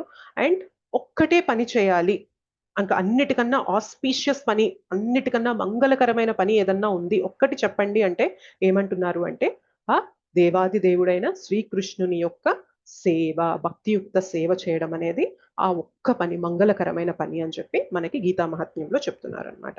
So we'll go for the first chapter. అయితే మనం ఈ క్లాసెస్ ఎలా డిజైన్ చేసాము అంటే ప్రతి చాప్టర్ కి కూడా ఒక సంక్షిప్త నామం అనేది ఉంటుంది, యాక్రోనిమ్ అనేది ఉంటుంది అనమాట. సో ఫస్ట్ చాప్టర్ కి మనం ఇప్పుడు డిస్కస్ చేసుకునే చాప్టర్ కి నేమ్ ఏంటి అంటే డౌట్, DOUBT. అలా ప్రతి చాప్టర్ కి కూడా ఇట్లా కొన్ని నేమ్స్ అనేవి ఇస్తాం.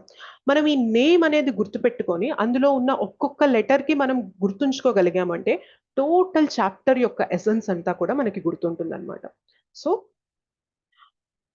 ఈ నేమ్స్ అనేవి గుర్తుపెట్టుకోవడానికి ట్రై చేయండి.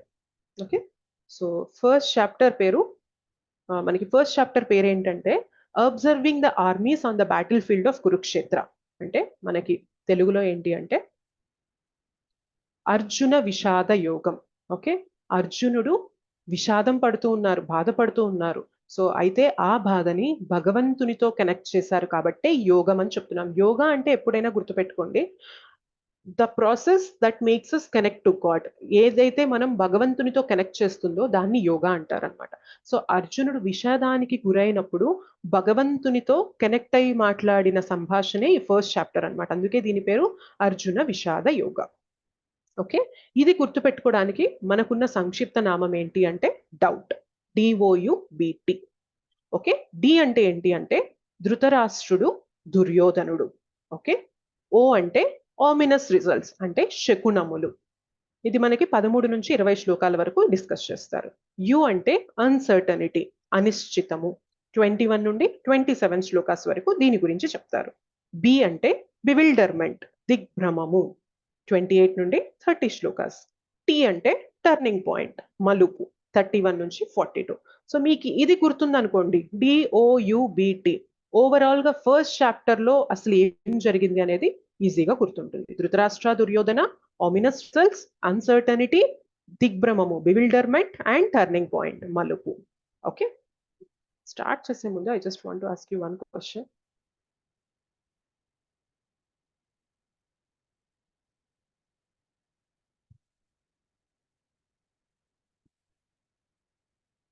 మీకు క్లియర్ గా ఉందా? ఫాస్ట్ గా వెళ్ళిపోతున్నట్లుందా? మరీ స్లోగా ఉందా? ఎలా ఉంది క్లాస్? లేదు అంటే we can try to adjust. చాలా బాగా బాగుంది, చాలా బాగా చెప్తున్నారు మేడం. నెమ్మదిగా బాగా చెప్తారు, అర్థమయ్యేటట్టు చెప్తారు మేడం. Thank you. మీకు ఏదైనా ఫాస్ట్ గా అనిపించినా క్లియర్ గా లేకపోయినా కానీ please try to inform me. మీరు హ్యాండ్ రైజ్ చేసినట్లయితే నేను అడుగుతాను క్వశ్చన్. అంటే మీకు ఏమైనా చేంజెస్ చేయాలి అంటే I will try to change that. Okay, thank you so much. ఇప్పటిదాకా సో ఫార్ గుడ్ అన్నారు కాబట్టి మనం కంటిన్యూ చేద్దాం. ఓకే, సో డి అంటే ధృతరాష్ట్రుడు, దుర్యోధనుడు. సో ఫస్ట్ శ్లోక మనకి ధృతరాష్ట్ర ఉవాచ. ధృతరాష్ట్రుడు పలుకుతున్నాడు. ఏమంటున్నాడు? ధర్మక్షేత్రే కురుక్షేత్రే సమవేతాయుయుత్సవః మామకాః పాండవాశ్చైవ కిమకుర్వత సంజయ. సో ధృతరాష్ట్రుడు ఇట్లు పలికెను, ఓ సంజయ, ధర్మక్షేత్రమైన కురుక్షేత్రమునందు నా తనయులు మరియు పాండురాజు తనయులు యుద్ధము చేయగోరు వారై సమకూడిన పిమ్మట ఏమి చేసిరి. సో ఇందాక అనుకున్నాం కదా, భగవద్గీతలో 2 కాన్వర్సేషన్స్ ఉంటాయి. అంటే 2 సంభాషణలు, ఇద్దరిద్దరి మధ్యన సంభాషణ ఉంటుంది. కృష్ణకి అర్జునకి మధ్యన అండ్ ధృతరాష్ట్రకి సంజయకి మధ్యన. ఫస్ట్ శ్లోక మనకి ధృతరాష్ట్ర చెప్తున్నారు. ఏమంటున్నారు అంటే, నా పుత్రులు పాండుపుత్రులు యుద్ధరంగంలో సమకూడి ఏం చేస్తున్నారు అని చెప్పి క్వశ్చన్ అడుగుతున్నాడు. ఫస్ట్ థింగ్, జనరల్ గా యుద్ధరంగంకి వెళ్ళి ఏం చేస్తారండి? యుద్ధమే కదా చేస్తారు. సో హోటల్కి వెళ్ళి తింటాం, మాల్కి వెళ్ళి ఏదో షాపింగ్ చేస్తాం. యుద్ధానికి వచ్చి ఇంకేం చేస్తాం? యుద్ధమే చేస్తాం కదా. సో ధృతరాష్ట్ర ఎందుకు ఈ క్వశ్చన్ అడుగుతున్నాడు? యుద్ధరంగంకి వెళ్ళిన వాళ్ళు యుద్ధమే కదా చేస్తారు, ఎందుకు ఈ క్వశ్చన్ అడుగుతున్నారు అంటే, ధృతరాష్ట్రకి డౌట్ అన్నమాట. ఏంటి అంటే, కొంపదీసి రాజీకి వచ్చేస్తారా ఏంటి? సో నా కొడుకులు పాండురాజు కొడుకులతో రాజీకి వచ్చేసి వాళ్ళు ఏమన్నా యుద్ధం అనేది ఆపేస్తున్నారా ఏంటి అని చెప్పి ధృతరాష్ట్రకి డౌట్ అన్నమాట. అందుకని ఈ శ్లోక అడుగుతున్నారు, ఈ అడుగుతున్నారు, ఈ క్వశ్చన్ అడుగుతున్నారు అనమాట. సంజయ్ అని అడుగుతున్నారు, ఏం చేస్తున్నారు అని. అయితే మనం ఆలోచించినట్లయితే టోటల్ కురుక్షేత్ర యుద్ధానికి మూల కారణం ఎవరు అంటే, మనం ధృతరాష్ట్ర పేరు చెప్పేసేయచ్చు అనమాట. ధృతరాష్ట్రనే కరెక్ట్ గా ఉన్నట్లయితే ఇవాళ ఇంత పెద్ద యుద్ధం వచ్చేది కానే కాదనమాట. దుర్యోధన ఎప్పుడైతే తప్పు చేస్తున్నాడో, ఎప్పుడైతే అయితే బిఫోర్ దట్ మీకు ఒక చిన్న అంటే కొంచెం ముందు మాట ఏంటి అంటే, ధృతరాష్ట్రకి 100 మంది పుత్రులు. సో ధృతరాష్ట్ర యొక్క తమ్ముడైన పాండురాజు. అయితే ధృతరాష్ట్రకి పుట్టు గుడ్డివాడనమాట. ఆయనకి పుట్టడంతోనే కళ్ళు లేవు. అయితే ఈ రాజ్యం అనేది ఏదైతే ఉందో, ఈయన బ్లైండ్ కాబట్టి రాజ్యం అనేది తన తమ్ముడైన పాండురాజుకి వచ్చేసింది అనమాట. అయితే పాండురాజు ఎప్పుడైతే కొంతకాలం జీవించాక పాండురాజు చనిపోవడం జరుగుతుంది. సో పాండురాజు చనిపోయారు కాబట్టి ఫర్ ద టైం బీయింగ్ కొంతకాలం టెంపరరీగా రాజ్యం అనేది ధృతరాష్ట్రుని చేతిలోకి వచ్చింది. అయితే పాండురాజు ఎప్పుడైతే చనిపోయారో, మరి పాండురాజు యొక్క కుమారులైన పాండవుల సంరక్షణ కూడా ఎవరు చూసుకోవాలి చెప్పండి? ధృతరాష్ట్ర చూసుకోవాలా లేదా? ఆయన పెద్దనాన్న అవుతారు కదా పాండవులందరికీ కూడా. సో వీళ్ళందరూ కూడా ఎవరి సమక్షంలో ఉంటారు అంటే, వీళ్ళ తాత అయిన భీష్మ పితామహ సంరక్షణలో ఉంటారు. సో భీష్మ పితామహ వీళ్ళ బాగోగులన్నీ చూస్తూ ఉంటారు. ధృతరాష్ట్ర ఏంటంటే for the time being king అయ్యారనమాట. అయితే ధర్మ ప్రకారంగా ఈ రాజ్యం అనేది ఎవరికి వస్తుంది చెప్పండి? ఇద్దరికి రావాలా లేదా? కౌరవులకి పాండవులకి ఇద్దరికి చెందాల్సిన రాజ్యమా కాదా? Yes or no? కానీ దుర్యోధనకి మాత్రం ఎప్పుడు కూడా మొత్తం రాజ్యం నాకే ఉండాలి, వీళ్ళకి నేను ఏమి ఇవ్వకూడదు అనే ఒక జలస్ అన్నమాట, ఒక అసూయ అంటారు కదా, అలాంటి ఫీలింగ్ అన్నమాట వీళ్ళ పైన, పాండవుల పైన. సో పాండవులకి అసలు ఏమీ చెందకూడదని చెప్పి వాళ్ళని ఒక గ్యాంబ్లింగ్ మ్యాచ్ కి, మన జూదక్రియ అంటారు కదా, సో దానికి పిలిపించి వాళ్ళ దగ్గర ఉన్న ఆస్తినంతా కూడా సొంతం చేసుకుంటారనమాట శకునితో కలిసి. సో ఆస్తి మొత్తం సొంతం చేసుకొని వీళ్ళని అరణ్యవాసానికి, అజ్ఞాతవాసానికి మొత్తానికి పంపించేసి, వాళ్ళు ఎప్పుడైతే తిరిగి వచ్చి మేము వచ్చేసాము, ఇప్పటిదాకా మా రాజ్యం మీకు ఇచ్చాం కదా, మా రాజ్యాన్ని మాకు ఇవ్వండి అంటే, దుర్యోధన ఒకటే మాట అంటాడనమాట. ఏమంటారంటే, సూది కుచ్చుకునే ప్లేస్ కూడా నేను ఇవ్వను, ఏం చేసుకుంటారో చేసుకోండి అంటారనమాట. సో ఐడియల్ గా ఇద్దరు కూడా, ఇరు పక్షాల వాళ్ళు కూడా ఈక్వల్ రైట్స్ ఉన్నాయి ఆ కింగ్డమ్ అనేది వాళ్ళు పాలించడానికి. కానీ దుర్యోధన యొక్క దుర్బుద్ధి వల్ల ఏమైంది అంటే, నేను ఏమి అంటే ఏమి ఇవ్వను, మీరు ఏం చేసుకుంటారో చేసుకోండి అంటారనమాట. ఎప్పుడైతే ఈ మాట అంటారో, ధృతరాష్ట్ర పిలిచి ఒక్కటి పీకి, అసలు ఇలా ఎలా మాట్లాడుతున్నావు నువ్వు, నీకెంత రైట్ ఉందో నా తమ్ముడు కొడుకులైన పాండవులకు కూడా అంతే రైట్ ఉంది అని ఎప్పుడైతే కరెక్ట్ చేసుంటారో, ఇవాళ ఇంత పెద్ద యుద్ధం జరిగి ఉండేదా చెప్పండి? లేదు మాతాజీ. కానీ ధృతరాష్ట్ర ఏం చేస్తాడు తెలుసా? తన కొడుకు పలికిన ప్రతి మాటకి కూడా ఫాలో అయిపోతాడనమాట. తన కొడుకు దుర్యోధన, ఎస్పెషల్ గా దుర్యోధన అంటే ఒక పిచ్చి ప్రేమ అనమాట. పిల్లల పైన ప్రేమ ఉండడం కరెక్టే, కానీ పిల్లలు తప్పు చేస్తున్నా, అన్యాయం చేస్తున్నా, మోసం చేస్తున్నా కూడా వాళ్ళనే సపోర్ట్ చేస్తున్నారు అంటే, అది ఎవరి బుద్ధి అంటే ధృతరాష్ట్ర బుద్ధి అనమాట. మన జీవితంలో కూడా చాలా మంది పేరెంట్స్ ఎట్లా ఉంటారంటే చాలా లాయల్ గా ఉంటారు, పిల్లల్ని కరెక్ట్ చేయడానికి మంచిగా దారిలో ఉంచాలి అని చెప్పి చాలా మంది పేరెంట్స్ ఉంటారు. బట్ కొంతమంది పేరెంట్స్ ఎలా ఉంటారు అంటే నా కొడుకు నా కూతురు ఏది చేసినా కరెక్టే అని చెప్పి పిచ్చి ప్రేమ పెట్టుకుంటారనమాట. బ్లైండ్ ఎఫెక్షన్ అనేది ఉంటుంది అనమాట. సో దానివల్ల ఏమవుతుంది అంటే వాళ్ళకే అది వినాశనాన్ని తెచ్చిపెడుతుంది. ఇవాళ కౌరవులు అందరూ కూడా చనిపోవడానికి రీజన్ ఏంటి అంటే ధృతరాష్ట్రుడు దుర్యోధన ఎప్పుడైతే ఇలా చేస్తున్నారో కరెక్ట్ చేస్తున్నట్లయితే ఇంత పెద్ద వినాశనం అనేది జరిగేది కాదనమాట. కానీ ఏం చేస్తాడు, ఆయనకున్న పిచ్చి ప్రేమ వ్యామోహం వల్ల ఆయన ఆపలేకపోయాడు అనమాట. అండ్ మోర్ ఓవర్ ఆలోచిస్తున్నాడు, ఏమంటున్నాడంటే రాజీకి వచ్చేసి ఇద్దరు రాజ్యం సగం సగం పంచుకొని ఏమన్నా యుద్ధం ఆపేస్తున్నారా ఏంటి, అలా అయితే అసలు జరగకూడదు, నా కొడుకులే విన్ అవ్వాలి అని చెప్పి ధృతరాష్ట్ర అనుకుంటున్నాడు అనమాట. అండ్ ఆ ప్లేస్ ఏంటి అంటే ధర్మక్షేత్రం. జనరల్ గా ధర్మాచరణ జరిగే ప్లేసెస్ లో ధర్మం గెలవడానికి ఛాన్సెస్ ఎక్కువ ఉంటాయా లేదా చెప్పండి? ఎస్ ఉంటాయి. Yes. మాతాజీ. ధర్మం గెలవడానికి ఎక్కువ ఛాన్స్. యా. సో అదేంటి అంటే ఆ కురుక్షేత్ర అనేది ప్లేస్ ధర్మక్షేత్ర అంటారనమాట. ధర్మాచరణ అనేది ఆ ప్లేస్ లో చాలా జరిగిందనమాట. సో అలాంటి ప్లేస్ లో యుద్ధం జరుగుతున్నప్పుడు ధర్మం వైపు నిలబడిన పాండవులకి గెలిచే ఛాన్సెస్ అనేవి చాలా ఎక్కువ ఉంటాయి. సో పొరపాటున ఏమన్నా దానివల్ల ఏమన్నా యుద్ధం అటు ఇటు అవుతుందా ఏంటి అనేది ధృతరాష్ట్రుని యొక్క డౌట్ అనమాట. అది సంజయాని అడిగారు. ఓకే, నెక్స్ట్ చూద్దాము.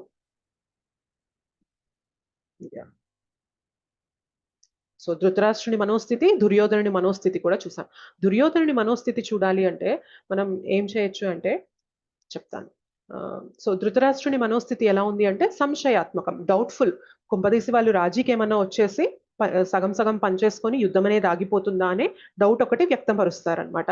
అండ్ భయపూరితం ఎందుకు అంటే అది ధర్మక్షేత్రం కదా, ధర్మక్షేత్రంలో పాండవులకి గెలవడానికి ఛాన్సెస్ ఎక్కువ ఉంటాయేమో, నా కొడుకులు ఏమన్నా ఓడిపోతారా ఏంటి అని ఒక చిన్న భయం కూడా ఉంది ధృతరాష్ట్రకి. అండ్ పక్షపాతం, పార్షియాలిటీ, నా కొడుకులు మాత్రమే పాలించాలి రాజ్యాన్ని, నా కొడుకులు మాత్రమే బాగుండాలి అనేది ఆ పార్షియాలిటీ చూపిస్తున్నారు కదా, అది ధృతరాష్ట్రుని యొక్క మనోస్థితి అన్నమాట.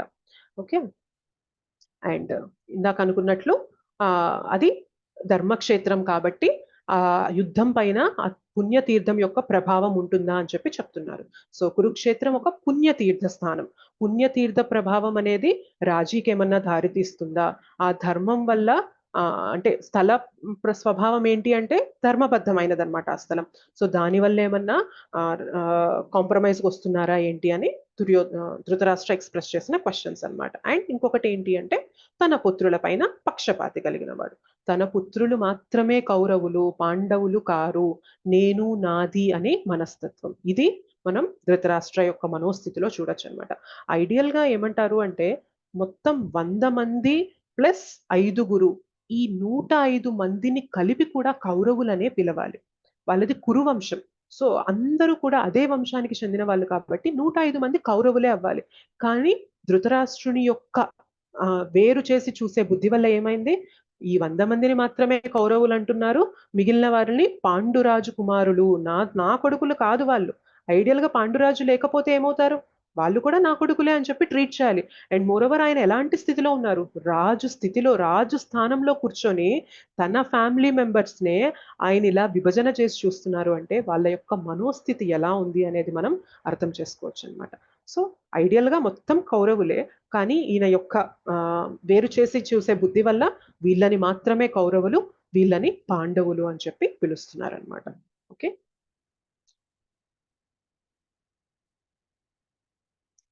అండ్ ఇప్పుడు దుర్యోధనుని చర్యలు ఏంటి అంటే చతురత, అంతరంగ భయం అని చెప్పి చెప్తున్నారు. ఓకే, సో ఇక్కడ ఏమంటున్నారంటే పశ్చైతాం పాండుపుత్రాణం ఆచార్య మహతీం చమూం వ్యూఢం ద్రుపద పుత్రేణ తవ శిష్యేన ధీమత. సో ఇది దుర్యోధన చెప్తున్నారు. ఏమంటున్నారు, ఓ ఆచార్య, మీ బుద్ధి కుశలుడైన శిష్యుడగు ద్రుపద తనయునితో దక్షతగా ఏర్పాటు చేయబడిన పాండుసుతుల గొప్ప సేనను కాంచుము.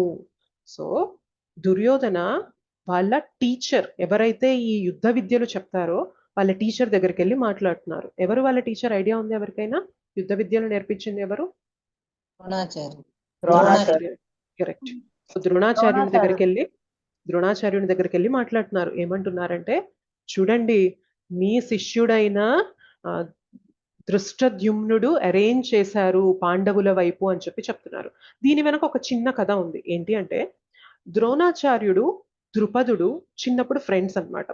సో వాళ్ళిద్దరూ కూడా ఒకే గురువు దగ్గర చదువుకున్నారు. అయితే తర్వాత పెద్దవారు అయిపోయారు. బట్ చిన్నప్పుడు ఏమంటారంటే, ద్రుపదుడు ద్రోణాచార్యునితో ఏమంటారు అంటే, నీ ఫ్యూచర్లో ఏమి ఇబ్బంది వచ్చినా కానీ నువ్వు నా దగ్గరకు వచ్చి అడుగు అని చెప్పి చెప్తారనమాట. సో వాళ్ళు గురువు దగ్గర శిక్షణ తీసుకున్నారు. వారి వారి జీవితాల్లో వాళ్ళు పెద్దగా అయిపోయారు, వెళ్ళిపోయారు. బట్ ద్రోణాచార్యుడు చాలా పేదరికంలో ఉంటారనమాట. సో ద్రోణాచార్యుడు ఏమవుతుందంటే, ఒకసారి వెళ్ళి ద్రుపదుడిని కలుస్తారు. కలిసి ఇట్లా నా పరిస్థితి చాలా ఇదిగా ఉంది, దీనంగా ఉంది, తినడానికి కూడా లేదు, కష్టంగా ఉంది, మనం చిన్నప్పుడు ఫ్రెండ్స్ కదా, నువ్వు నాకేమన్నా హెల్ప్ చేస్తావేమో అని చెప్పి నీ దగ్గరకు వచ్చాను అని ద్రుపదుడి దగ్గరకు వస్తారనమాట. కానీ జనరల్ గా ఒక్కసారి డబ్బు వచ్చేసిందంటే మన బిహేవియర్ మారిపోతుంది కదా. సో ద్రుపదుడు ఏమంటాడంటే, నీకు నాకు ఫ్రెండ్షిపా, ఏం మాట్లాడుతున్నావు నువ్వు అని చెప్పి అవమానించి పంపిస్తారనమాట. సో ద్రోణాచార్యుడికి చాలా కోపం వస్తుంది అనమాట. వదిలేస్తారు. అండ్ ద్రోణాచార్యుడి దగ్గర పాండవులు కౌరవులు ఇద్దరు కూడా శిక్షణ తీసుకున్నాక గురు దక్షిణగా ఏం కావాలి అని అడిగినప్పుడు అప్పుడు ద్రోణాచార్యుడు చెప్తారనమాట, మీరు ద్రుపద మహారాజుని బంధించి తీసుకొని రావాలి అని చెప్పి చెప్తారు. సో కౌరవులు వెళ్తారు, కౌరవులు బంధించలేకపోతారు. బట్ పాండవులు అర్జున వెళ్ళి ద్రుపదుణ్ణి బంధించి తీసుకొస్తారనమాట. ఎప్పుడైతే బందీ అయిపోయాడో ఆ రాజ్యం అంతా కూడా ఇంకా ద్రోణాచార్యుడిది అయిపోతుంది కదా. అప్పుడు ద్రోణాచార్యుడు ఏం చేస్తారంటే, రాజ్యాన్ని మళ్ళీ ద్రుపదుడికే భిక్షగా ఇచ్చేస్తాడనమాట. సో ఏంటి అంటే, నన్ను ఒకసారి ఇలా అవమానపరిచారు కాబట్టి తన శిష్యులతో ఆయన్ని ఓడించి తీసుకొచ్చి ఆ రాజ్యాన్ని మళ్ళీ తిరిగి ఆయనకి ఇస్తారు. సో ద్రుపదుడికి ఇది చాలా అవమానంగా అనిపిస్తుంది అనమాట. నా రాజ్యాన్ని నేను భిక్షగా పొందడం ఏంటి అని చెప్పి అవమానంగా కలిగి ఆయన ఏం చేస్తారంటే, ఒక యజ్ఞం చేసినప్పుడు ఆయనకి ద్రౌపది అండ్ దృష్టద్యుమ్నుడు కలుగుతారనమాట. ద్రౌపది ఎందుకు అంటే, ఎవరైతే నన్ను ఓడించారో, ఎవరు ఓడించారో, అర్జున కదా, అలాంటి అర్జునుణ్ణి పెళ్లి చేసుకోబోయే కుమార్తె నాకు కావాలి అని కోరికతో ద్రౌపదిని పొందుతారనమాట. అండ్ దృష్టద్యుమ్నుడు ఎవరు అంటే, ద్రోణాచార్యుడు కదా నన్ను ఇంత అవమానం చేశారు, ద్రోణాచార్యుడిని ఓడించే కొడుకు నాకు కావాలి, ద్రోణాచార్యుడిని చంపే కొడుకు నాకు కావాలి అని చెప్పి దృష్టద్యుమ్నుడిని పొందుతాడనమాట. అయితే దృష్టద్యుమ్నుడు ఈ ఈ పర్పస్ కోసం పొందినప్పటికీ కూడా యుద్ధ విద్యల కోసం మళ్ళీ ద్రోణాచార్యుడి దగ్గరికే వెళ్తారనమాట. సో ద్రోణాచార్యుడు ఏంటి అంటే, ఒక లాయల్ టీచర్, ఒక నీతి కలిగిన టీచర్ ఎలా ఉంటారంటే, ఎవరైనా నా దగ్గర శిష్యరికం కోసం వచ్చారు అంటే నేను చెప్పాలి కదా, అది నా బాధ్యత అని చెప్పి ద్రోణాచార్యుడికి తెలిసినప్పటికీ కూడా దృష్టద్యుమ్నుడు నా ఎనిమి నుండి వచ్చాడు అని తెలిసినప్పటికీ కూడా మొత్తం యుద్ధ విద్యలన్నీ నేర్పిస్తాడనమాట. ఆ పాయింట్ ని ఇప్పుడు దుర్యోధన చెప్తున్నారనమాట. మీరు ఆ రోజు మీ విలువలని చెప్పి పెట్టుకోవడం వల్ల మీరు దృష్టద్యుమ్నుడికి విద్యను నేర్పించారు. ఇవాళ ఆ దృష్టద్యుమ్నుడు నాకు ఆపోజిట్ అయిన పాండవుల వైపు చేరి పాండవుల యొక్క మిలిటరీ అరేంజ్మెంట్ మొత్తం యుద్ధ సేనంతా ఆయన సిద్ధం చేశారు, చూడండి మీరు శిష్యరికం ఇవ్వడం వల్లనే ఇలా అరేంజ్ చేశారు అని చెప్పి మాట్లాడుతున్నాడు అనమాట. ఆయన చతురత, సో దుర్యోధనుడి యొక్క చతురత చూడొచ్చు అనమాట. అండ్ ఇంకేమంటారు అంటే, తర్వాత భీష్మ గురించి మాట్లాడతారనమాట. మన వైపు భీష్మదేవ ఉన్నారు, అండ్ భీష్మదేవుడు ఉన్నాడు అంటే ఇంకా ఎంత గొప్ప సేన అయినా కానీ ఓడిపోవాల్సిందే, మీరందరూ కూడా భీష్మదేవకి సపోర్ట్ చేయండి అని చెప్పి చెప్తారనమాట. అంటే జనరల్గా పొలిటీషియన్ ఎలా మాట్లాడతారు చెప్పండి, వాళ్ళ అవసరానికి తగ్గట్టు మాట్లాడుతూ ఫ్యూచర్లో వీళ్ళతో ఏం అవసరం వస్తుందో ఏమో వీళ్ళని కూడా కలిపేసుకుందాం అని చెప్పి మాట్లాడుతుంటారు చూసారా. సో డిప్లొమాటిక్ గా మాట్లాడతారు కదా. సో అలా మాట్లాడడం అనేది దుర్యోధనుడికి వెన్నతో పెట్టిన విద్య అనమాట. అలా అందరినీ కూడా మాట్లాడుతూ ఉంటాడనమాట. అది దుర్యోధన నేచర్ అనమాట, ఆయన మనోస్థితి అలా ఉంటుంది. ఓకే.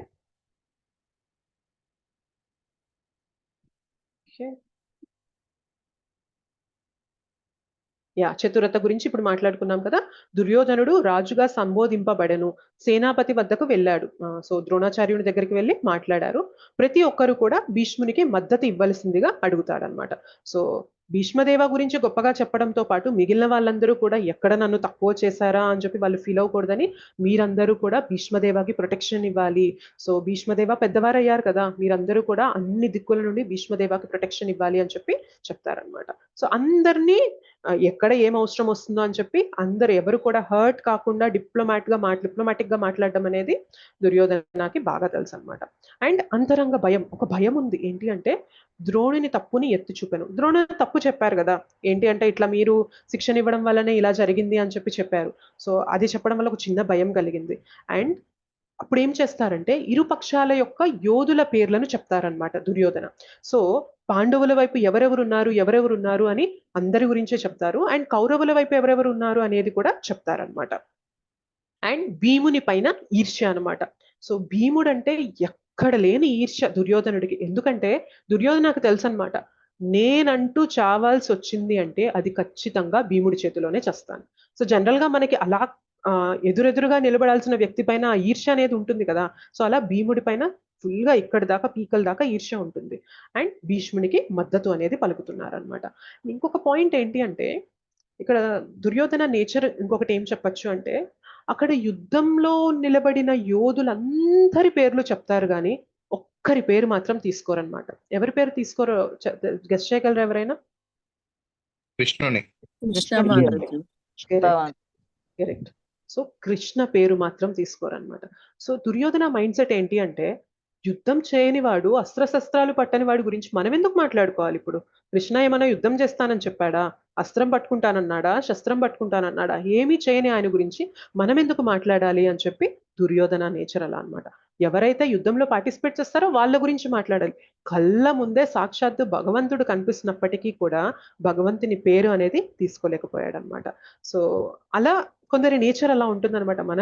మనం కూడా లైఫ్ లో చూస్తూ ఉంటాం. ఏంటి అంటే కొందరు ఇలా దుర్యోధన మైండ్ సెట్ తో ఉంటారనమాట. సో భగవంతుని యొక్క సేన అంటే భగవంతుడు ఇచ్చే ఐశ్వర్యాలు అన్నీ కావాలి అనుకుంటాం, కానీ భగవంతుడు మాత్రం వద్దు, భగవంతుని ప్రస్తావన మాత్రం ఎత్తద్దు అని చెప్పి ఉంటారనమాట. సో అదేంటంటే దుర్యోధన మైండ్ సెట్ అనమాట. ఓకే, యా, నెక్స్ట్ చూద్దాము. సో డి చూసాము, దుర్యోధన అండ్ ధృతరాష్ట్ర. నెక్స్ట్ ఏంటి అంటే ఆమినస్ రిజల్ట్స్, శకునములు. సో పాండవుల వైపు, అర్జునుడి వైపు ఏంటి అంటే మనకి శుభ శకునములు కనిపిస్తాయి. ఒకటి ఏంటి అంటే రథం అన్నమాట. సో రథం ఎవరిస్తారు అంటే అగ్నిదేవుడు అర్జునుడికి గిఫ్ట్ గా ఇస్తారనమాట. ఆ రథం పైన ఉన్నంత కాలం కూడా అర్జునుడిని ఎవ్వరూ కొట్టలేరు. అలాంటి శక్తివంతమైన రథం అనేది అర్జునుడి దగ్గర ఉంది. అండ్ ఇంకొకటి ఏంటి అంటే Lakshmidevi, goddess of fortune. See భగవంతుడు అర్జునుడి రథం పైన ఎవరున్నారు చెప్పండి? స్వామి కృష్ణ. యా, హనుమ కూడా ఉన్నారు, చూద్దాము. బట్ అర్జునుడి రథం పైన ఇప్పటిదాకా మనం డిస్కస్ చేసుకున్న కాంటెక్స్ట్ ప్రకారం కృష్ణ ఉన్నారు. అయితే కృష్ణ ఎక్కడైతే ఉన్నారో, నారాయణుడు ఎక్కడైతే ఉన్నారో అక్కడ లక్ష్మీదేవి ఉంటుందా లేదా చెప్పండి? Yes or no? నారాయణ దగ్గర లక్ష్మి. ఎస్, నారాయణుడి సేవలోనే లక్ష్మీదేవి ఉంటుంది. మనం చాలా సార్లు ఏంటంటే లక్ష్మి కావాలి లక్ష్మి కావాలి లక్ష్మి కావాలి అని పరిగెడుతూ ఉంటాం, కానీ ఒక చిన్న లాజిక్ మిస్ అవుతాం అనమాట. లక్ష్మి కావాలంటే షార్ట్ కట్ ఏంటి తెలుసా? నారాయణుడిని పట్టుకుంటే లక్ష్మీదేవి ఉంటుంది అనమాట. అర్జునకు అది తెలుసు అనమాట. నారాయణి సేనని దుర్యోధన తీసుకెళ్లిపోయాడు, కానీ అర్జున ఏంటి నారాయణుణ్ణి పట్టుకున్నారు.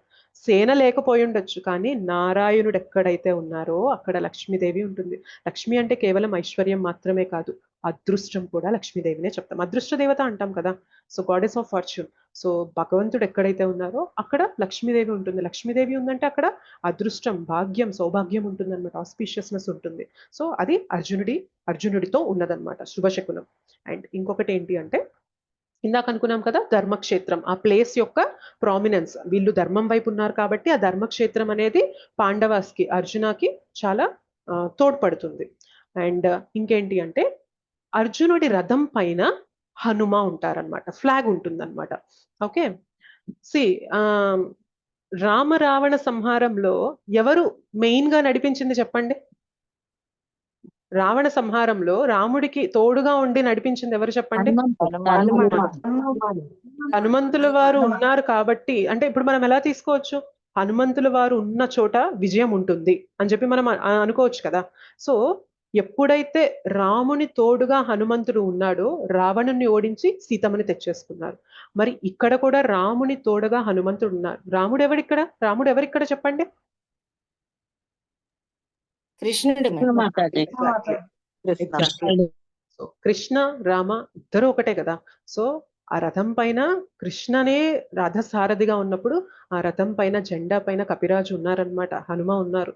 సో ఎక్కడైతే హనుమంతుల వారు ఉన్నారో రామాయణంలో సీతమ్మని గెలుచుకొని వచ్చారనమాట. అలానే యుద్ధాన్ని కూడా గెలవగలరు అని చెప్పి మనకి ఆమినస్ రిజల్ట్ అనమాట, అంటే ఆ శకునం అనేది సూచిస్తుంది. ఓకే, అండ్ నెక్స్ట్ ఏంటి అంటే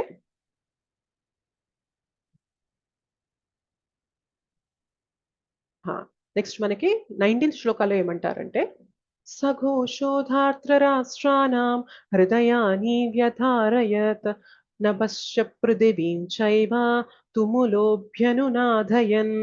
ఆ వివిధ శంఖముల ధ్వని అతి భీకరమయ్యను, భూమి ఆకాశముల రెండింటిని కంపించుచు అది ధృతరాష్ట్ర తనయుల హృదయములను బ్రద్దలు చేసెను. అయితే ఏమవుతుంది అంటే జనరల్ గా యుద్ధం స్టార్ట్ అయ్యే ముందు ఇరు పక్షాల వాళ్ళు కూడా శంఖాన్ని పూరిస్తారనమాట.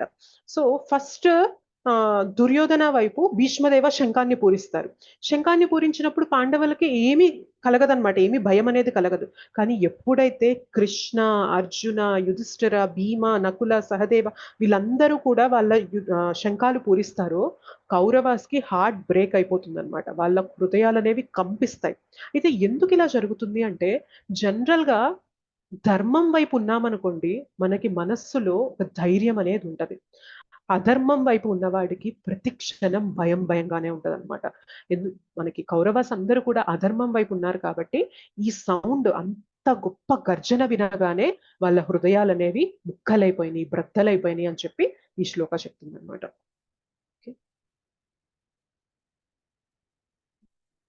Okay, yeah.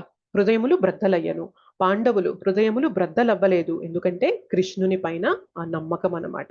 మనకి లాస్ట్ లో చెప్తారు ఏంటి అంటే యత్ర యోగేశ్వర కృష్ణో యత్ర పార్థో ధనుర్ధరః తత్ర శ్రీ విజయో భూతేర్ధ్రువా నీతిర్మతిర్మమ. యోగేశ్వరుడైన శ్రీకృష్ణుడు మరియు మేటి ధనుర్ధారి అయిన అర్జునుడు ఎచ్చట ఉందురో అచ్చట సంపద, విజయము, అసాధారణ శక్తి, నీతి నిశ్చయముగా నుండును. ఇదియే నా అభిప్రాయము అని చెప్పి సంజయ చెప్తారనమాట. సో కృష్ణ వాళ్ళ వైపు ఉన్నప్పుడు ఇంకా భయపడాల్సిన అవసరం ఏముంది చెప్పండి. విజయము, నీతి, ధర్మము అన్ని కూడా కృష్ణ ఉన్న చోటే ఉంటాయన్నమాట. సో అలాంటి కృష్ణ పాండవుల తోడుగా, అర్జునుడి తోడుగా ఉన్నప్పుడు ఇంకా భయం అనేదే ఉండదు అని చెప్పి, అందుకనే వీళ్ళు గర్జన చేసినప్పుడు, వీళ్ళ శంఖనాదం చేసినప్పుడు అటువైపు భయం అనేది కలిగింది, కానీ వాళ్ళ వైపు శంఖనాదం వల్ల వీళ్ళకి ఎలాంటి భయం అనేది కలగలేదు అని చెప్పి చెప్తున్నారు. నెక్స్ట్ సో డిఓ అయింది. యు ఏంటి అంటే అన్సర్టనిటీ, అనిశ్చితము. సో ఏంటి అంటే యుద్ధం చేయుటకు సంకోచము. మనకి 1.23లో ఇక్కడ అంటారు తాన్ సమీక్షస కౌంతేయః సర్వాన్ బంధూనవస్థితాన్ కృపయా పరయావిష్టో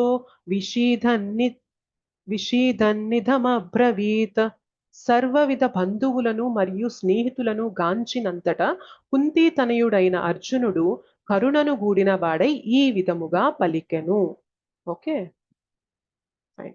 సో ఏమైతుంది అంటే ఈ శంఖాలు పూరించిన తర్వాత అర్జునకి అనిపిస్తుంది అనమాట. ఏమనిపిస్తుంది అంటే అసలు ఎవరెవరు దుర్యోధన వైపు వచ్చి యుద్ధం చేయడానికి సిద్ధంగా ఉన్నారో చూడాలి అని చెప్పి అర్జునకు అనిపిస్తుంది. మనకు అనిపించవచ్చు యుద్ధం మొదలవ్వక ముందే ఇది తెలుస్తుంది కదా, ఎందుకు ఇప్పుడు అనిపించింది స్పెషల్ గా మనకి క్వశ్చన్ రావచ్చు. జనరల్ గా ఏంటి అంటే అప్పుడు అర్జున యొక్క నేచర్ ఏంటి అంటే ఇంత బీభత్సానికి, ఇంత అధర్మం వైపు ఎవరు నిలబడ్డానికి మొగ్గు చూపుతున్నారా అని చూడాలనిపించింది అనమాట. సో కృష్ణకి చెప్తారు రథాన్ని ఇరు పార్టీల మధ్యలో, ఇరు సైన్యాల మధ్యలో నిలబెట్టు, అటు ఎవరెవరు ఉన్నారో నాకు చూడాలని ఉంది కృష్ణ అని చెప్పి అర్జున చెప్తారనమాట. సో కృష్ణ తీసుకెళ్తారు. అయితే కృష్ణ తీసుకెళ్లి కూడా రథాన్ని ఎక్కడ ఆపుతారు అంటే కరెక్ట్ గా భీష్మదేవ, ద్రోణాచార్య ఎక్కడుంటారో అక్కడ ఆపుతారనమాట. కృష్ణ తీసుకెళ్లి దుర్యోధన ముందో, దుశ్శాసన ముందో ఇట్లా ఆపినట్లయితే కథ వేరేలా ఉండేది, యుద్ధం జరిగిపోయి ఉండేది, భగవద్గీత వచ్చేది కాదేమో. కానీ కృష్ణ ఏం చేస్తారంటే, కృష్ణ ఇంకా దేవాది దేవుడు కదా, తెలుసు భగవద్గీతని ఇవ్వాలి, అర్జునుడి మాధ్యమంగా నేను ఇవ్వాలి, అర్జునుడికి సందేహం కలగాలి, అర్జునుడికి ఏం చేయాలి అన్న డైలమా కలగాలి. కాబట్టి సో కృష్ణ ఏం చేస్తారంటే కరెక్ట్ గా రథాన్ని తీసుకెళ్లి భీష్మదేవ, ద్రోణాచార్య ఎక్కడైతే ఉన్నారో అక్కడ నిలుపుతారనమాట. అది చూడగానే ఇంకా అర్జునకి ఇంకా అర్థం కాదనమాట. భీష్మదేవ తల్లిదండ్రులు ఉన్నప్పుడు తాత చూసుకునేది ఒకలాగుంటే తండ్రి లేని పిల్లల్ని తాత ఇంకెంత బాగా చూసుకుంటారు ఆలోచించండి, ఇంకా ప్రేమగా చూసుకుంటారు కదా. సో భీష్మదేవ చాలా ప్రేమగా చూసుకునేవారు అనమాట, చాలా మమకారం, ప్రేమగా చూసుకునేవారు పాండవుల్ని. ఎట్లా అంటే పాండవులు వెళ్ళి భీష్మదేవాని నానా నానా అని పిలిచేవారు అనమాట. అప్పుడు భీష్మదేవ చెప్తారు నేను మీ నాన్నని కాదు, నేను మీ తాతని అని చెప్పి చెప్తారనమాట. సో అంత ప్రేమగా, అంత దగ్గరుండి చూసుకున్న వ్యక్తిని ఇవాళ మనం ఎదురుండి చంపాలి. సో నేను ఎవరి దగ్గర అయితే శిష్యరికం తీసుకొని మొత్తం నాలెడ్జ్ ఆ మార్షల్ ఆర్ట్స్ అంతా కూడా ఎవరి దగ్గర అయితే నేను నేర్చుకున్నానో అలాంటి టీచర్ని నేను చంపాలి అనిపించినప్పుడు ఎట్లా ఉంటది చెప్పండి? ఒక్క క్షణం మైండ్ బ్లాంక్ అవుతుందా అవ్వదా? అంటే ముందు తెలుసు భీష్మదేవ ద్రోణాచార్య అటువైపు ఉన్నారని తెలుసు. తెలిసింది వేరు, కళ్ళతో చూసింది వేరు అనమాట.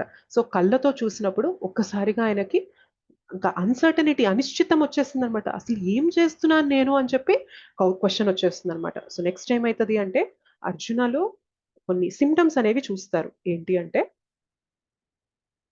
చెప్తారు. సో స్వజనులు, ఒక్క నిమిషం.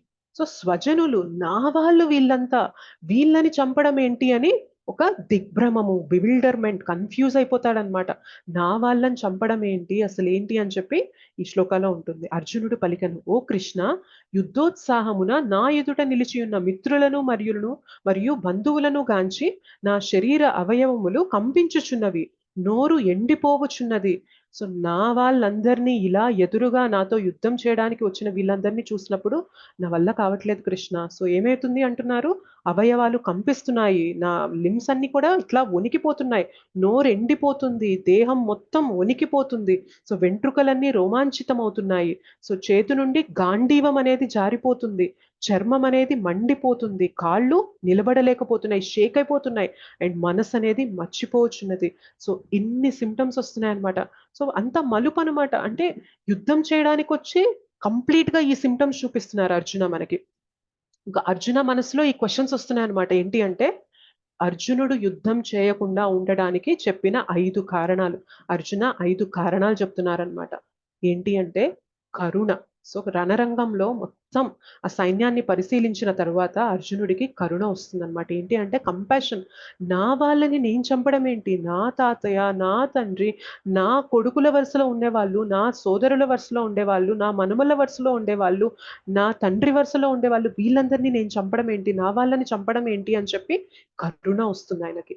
అండ్ భోగం అన్నమాట. భోగం అంటే ఏంటంటే జనరల్ గా మనం ఏదన్నా సాధించినప్పుడు మన వాళ్ళతో ఎంజాయ్ చేయాలి అన్న కోరిక మనకు ఉంటుంది. ఇప్పుడు అర్జున యుద్ధం చేసి గెలుచుకున్నా కూడా అది పంచుకోవడానికి ఎవరైనా మిగులుతారా తర్వాత చెప్పండి? Yes no?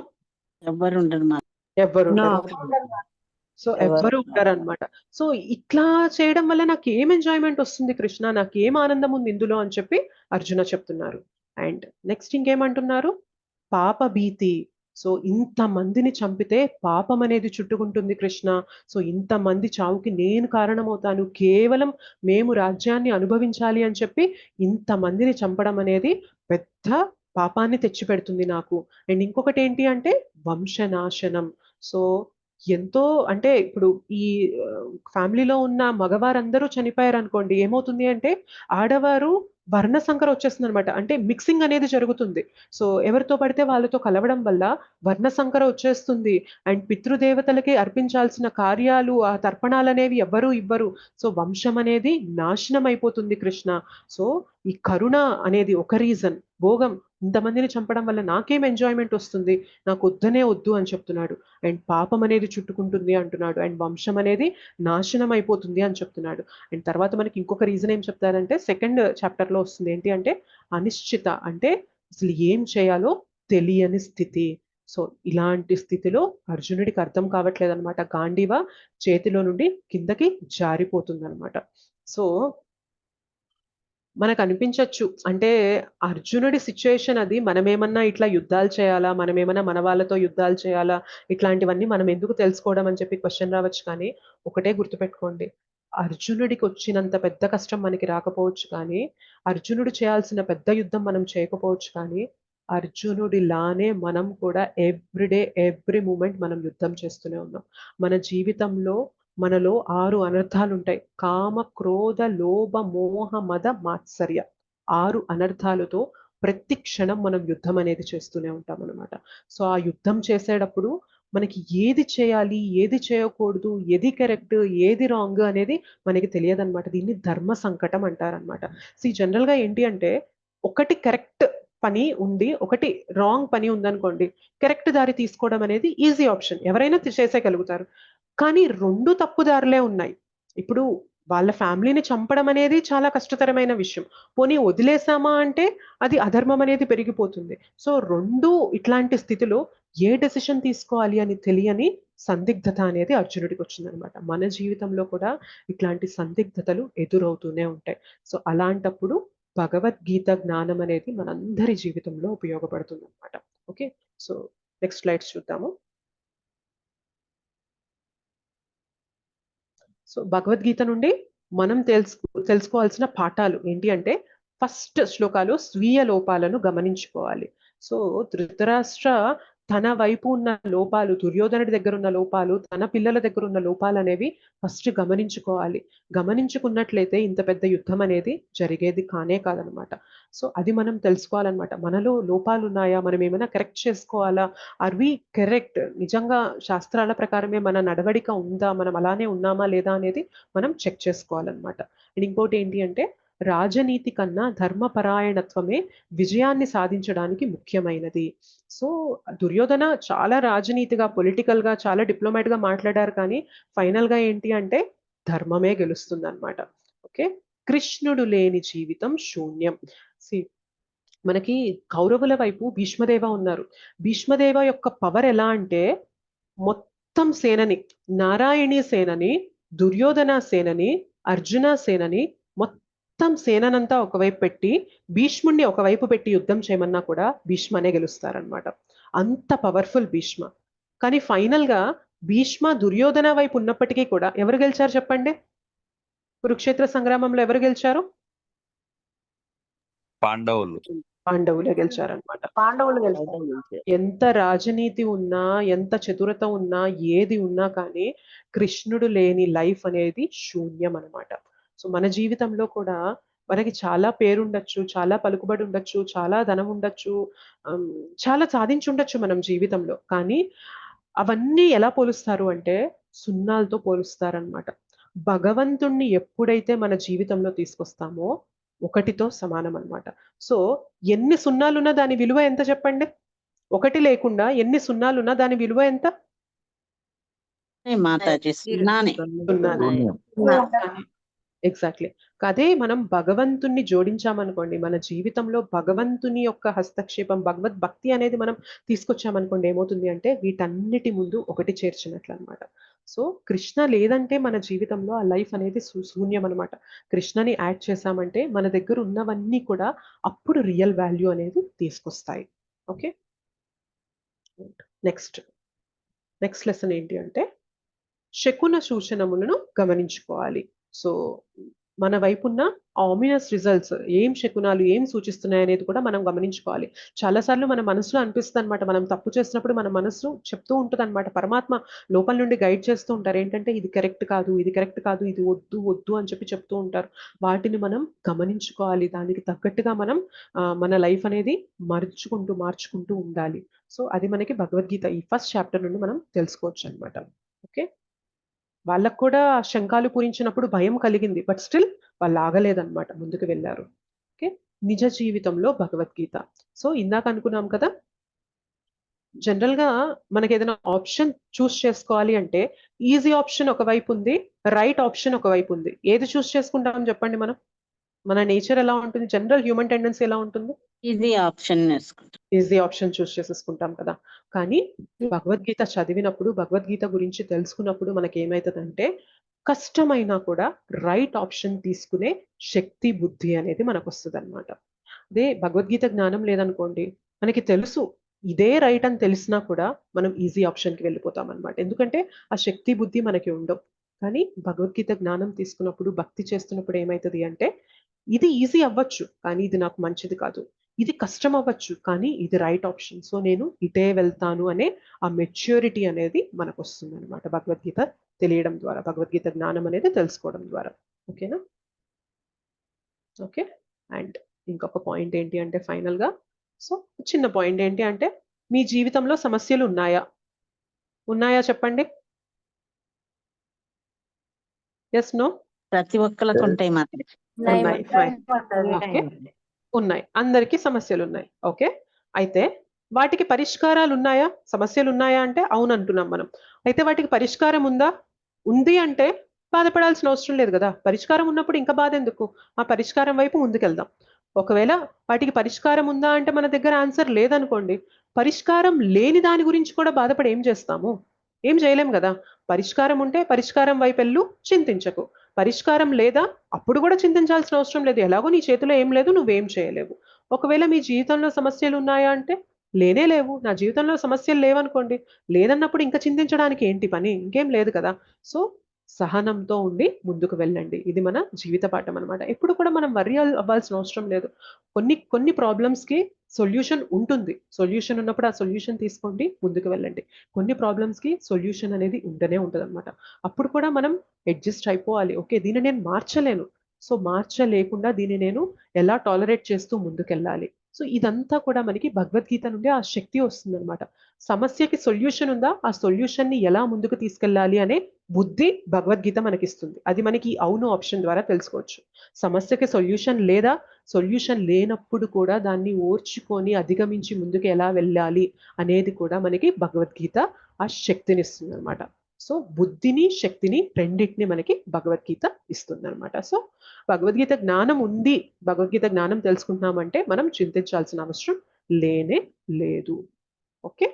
సో ఇది మనకి ఫస్ట్ చాప్టర్. ఒకసారి సమ్మరీ చూసినట్లయితే మనం డౌట్ అని చెప్పి దీనికి సంక్షిప్త నామం ఇచ్చాము.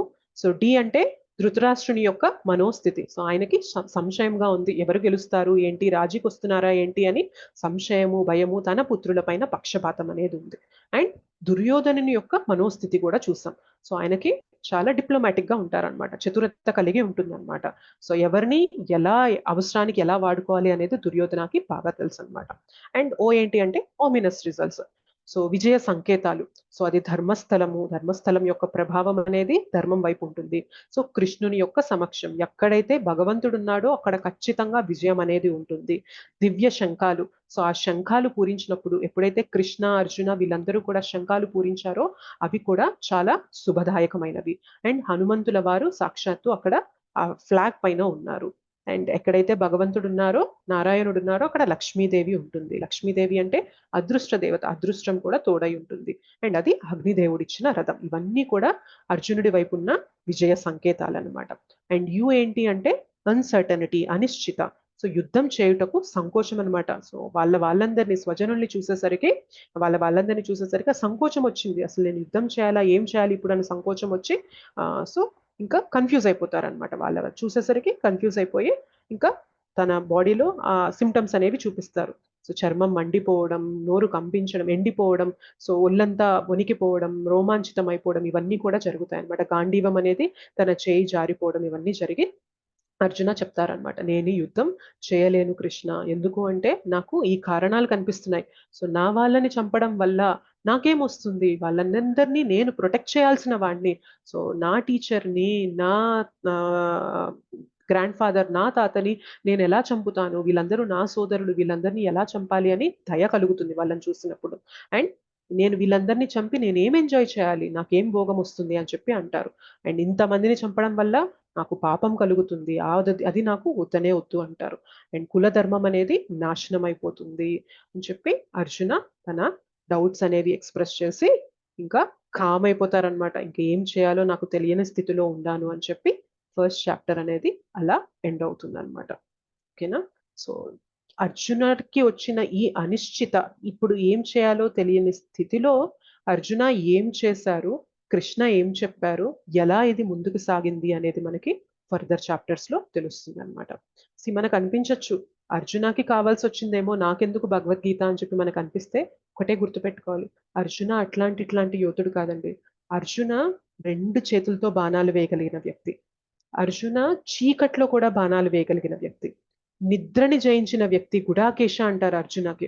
సో నిద్రపోకుండా ఎంతో కాలం ఉండగలరనమాట అర్జున. సో అలాంటి వ్యక్తి అర్జున. అండ్ ఒకసారి ఏమైతుంది అంటే విరాట రాజు దగ్గరికి మొత్తం కౌరవ సేన వచ్చేసి విరాట రాజుని ఎదిరిస్తున్నప్పుడు ఒంటి చేత్తో టోటల్ కౌరవ సేనని మొత్తాన్ని కూడా ఆపుతారనమాట అర్జున. అండ్ ఒకసారి గంధర్వులతో కూడా యుద్ధం చేసి ఓడిస్తారనమాట.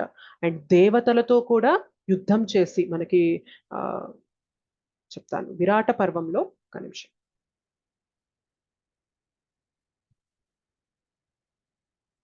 ద్వైతవనంలో మనకి గంధర్వాస్కి కౌరవాస్కి మధ్యన యుద్ధం జరిగినప్పుడు కౌరవాస్ని బందీ చేసేసినప్పుడు అప్పుడు అర్జున వెళ్ళి వాళ్ళందరితో కూడా యుద్ధం చేసి గంధర్వులందరితో కూడా యుద్ధం చేసి వాళ్ళని విడిపిస్తారనమాట. అండ్ కాండవ ప్రస్థలో ఏమవుతుంది అంటే దేవతలతో కూడా యుద్ధం చేసి గెలుస్తాడనమాట అర్జున. అండ్ నివాత కవచాస్ అని చెప్పి ఒక రాక్షస గణం ఉంటుంది. సో ఆ రాక్షస గణం కూడా దేవతలందరినీ కూడా ఓడించిన రాక్షస గణం నివాత కవచాస్ అన్నమాట. వాళ్ళని కూడా ఓడిస్తారనమాట అర్జున. సో ఇంత టాలెంటెడ్, ఇంత పవర్ఫుల్ వారియర్ అయిన అర్జునకే భగవద్గీత కావాల్సి వచ్చింది. అంటే అర్జునకి ఫిజికల్ స్ట్రెంగ్త్ లేక కావాల్సి వచ్చిందా? మోస్ట్ ఆఫ్ ద టైమ్స్ మనకు కావాల్సింది ఫిజికల్ స్ట్రెంగ్త్ కాదు, ఇక్కడ మెంటల్ స్ట్రెంగ్త్ కావాలి. సో స్పిరిచువల్ స్ట్రెంగ్త్ కావాలన్నమాట. ఏం చేయాలి, ఏం చేయకూడదు అన్న క్లారిటీ కావాలి. నేను చేసేది కరెక్టా కాదా అని కన్ఫ్యూజన్ వచ్చేస్తుంది అనమాట మనకి. అలాంటి టైంలో భగవద్గీత జ్ఞానం అనేది ఖచ్చితంగా ప్రతి ఒక్కరి లైఫ్లో తోడుండాలి. లేదు అంటే మన జీవితాలు అస్తవ్యస్తం చేసేసుకుంటాం అనమాట. అలాంటి అర్జునకే భగవద్గీత జ్ఞానం కావాల్సి వచ్చింది. మనందరికీ కూడా డెఫినెట్గా భగవద్గీత జ్ఞానం అనేది ఉండాలి. సో దానిలో భాగంగానే మనం ఈ కోర్స్ అనేది డిజైన్ చేయడం జరిగింది. అండ్ రేపటి నుంచి మనం ఫర్దర్ చాప్టర్స్, నెక్స్ట్ చాప్టర్స్ అనేవి డిస్కస్ చేద్దాం. సో ఎలా అర్జున కన్ఫ్యూజన్ నుండి బయటకు వస్తారు, ఎలా కృష్ణ గైడ్ చేస్తారు, ఎలా ముందుకు వెళ్తుంది అనేది మొత్తం కూడా మనం నెక్స్ట్ రేపటి నుంచి డిస్కస్ చేస్తాం. ఓకేనా? So this is about chapter 1. Hopefully మీకు అర్థమైంది, ఎక్కడ కన్ఫ్యూజన్ అనేది రాలేదు అని చెప్పి అనుకుంటున్నాను. Is it clear? లేదు మాతాజీ, లేదు మాతాజీ. చాలా బాగా చెప్పిండ్రండి, అర్థమైంది. మాతాజీ బాగా చెప్పారు. Thank you so much. అద్భుతం మాతాజీ, చాలా బాగా చెప్పారు. మాకు తెలియని విషయాలు చాలా తెలియజేసిండ్రండి ఇవాళ. Thank you so much. ఇలాగే చెప్పండి, ఇలాగే మిగిలిన చాప్టర్లు కూడా చెప్పండి మాతాజీ. డెఫినెట్లీ మాతాజీ. అస్త్రము శస్త్రము తేడా ఏం మాతాజీ? సో అస్త్ర శస్త్రాలు అంటే కొన్ని ఏంటంటే ఫిజికల్ గా బాణాలు ఇట్లా ఉన్నాయనుకోండి, కనిపించేవి ఒకటైతే కనిపించనివి కొన్ని ఉంటాయి మాతాజీ. సో మంత్రశక్తి ద్వారా వెళ్ళేవి కొన్ని ఉంటాయి. సో వీటిని అస్త్ర శస్త్రాలు అంటారు మాతాజీ.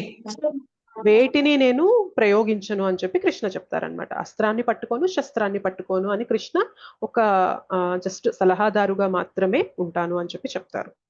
సో అలా కృష్ణ ఈ యుద్ధంలో పార్టిసిపేట్ చేయడం జరిగింది.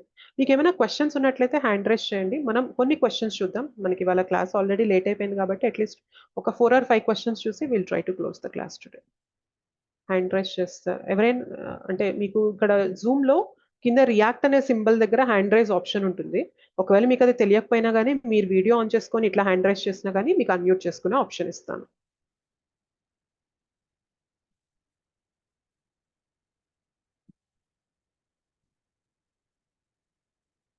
ఓకే. హరే కృష్ణ. పద్మ మాతాజీ మీరు అన్మ్యూట్ చేసుకోండి మాతాజీ.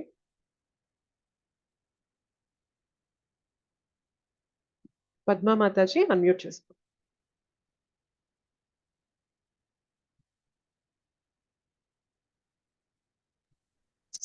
సంజయుడు ఎవరని నాకు డౌట్.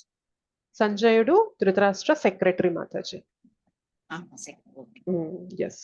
సో సంజయుడికి వ్యాసదేవ నుండి వరం ఉంటుందన్నమాట. దూరంగా జరిగే ఆ కురుక్షేత్రంలో జరిగే యుద్ధాన్ని కూడా ఇక్కడి నుండి ఆ ప్యాలెస్ నుండి చూడగలిగే వరం ఉంది కాబట్టి సంజయ అది చూస్తూ ధృతరాష్ట్రకి అక్కడ జరిగేదంతా కూడా వర్ణిస్తూ ఉంటారు. ఎస్ మాతాజీ. పరమేశ మాతాజీ ప్రభుజీ అన్మ్యూట్ చేసుకోండి.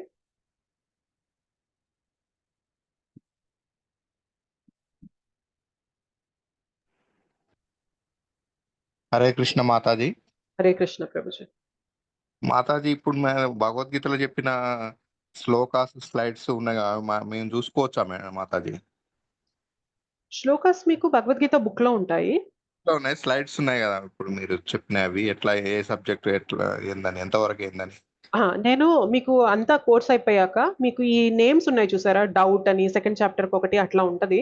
మీకు అలా గుర్తు పెట్టుకోవాలి అంటే అవి నేను మొత్తం మన కోర్స్ అయిపోయాక మీకు పంపిస్తాను ప్రభుజీ. ఓకేనా? Yeah, thank you so much Prabhuji. Hare Krishna. Hare Krishna. Mahipal Prabhuji. Prabhuji మీరు అన్మ్యూట్ చేసుకోవాలి ప్రభుజీ. మాత ఇప్పుడు శ్రీకృష్ణ భగవానుడు అర్జునుడు సంభాషణ ఉంది కదా, అది అంటే ముందే రాశారా లేకుంటే జరిగిన తర్వాత రాశారా అని? ఇదంతానా మొత్తం మహాభారతమా? మాతాజీ నాకు కరెక్ట్ గా ఐడియా లేదు ప్రభుజీ. ఎప్పుడు ఎలా టైం లైన్ అనేది ఎలా జరిగింది అనేది నాకు తెలియదు. నేను ఒకసారి కనుక్కొని చెప్తాను ప్రభుజీ. సో ఇది జరిగే ముందే రాసారా, జరుగుతున్నప్పుడు రాసారా, జరిగాక రాసారా అనేది నాకు టైం లైన్ అనేది కరెక్ట్ గా తెలియదు. నేను ఒక్కసారి అది క్వశ్చన్ క్లారిఫై చేసుకొని రేపు క్లాస్ లో మీకు చెప్తాను. సరే Mataji. Thank you so much Prabhuji. Hare Krishna. Hare Krishna. ఇంకేమైనా క్వశ్చన్స్ ఉన్నాయండి? హరే కృష్ణ. చంద్రమౌళి ప్రభు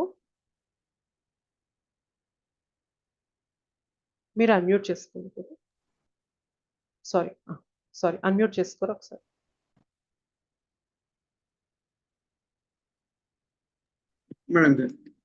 మేడం అనర్థాలు ఉన్నాయి కదా 6 ఒకసారి చెప్పగలరు మేడం?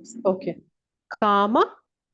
కామ అంటే లస్ట్, క్రోధ అంటే కోపము,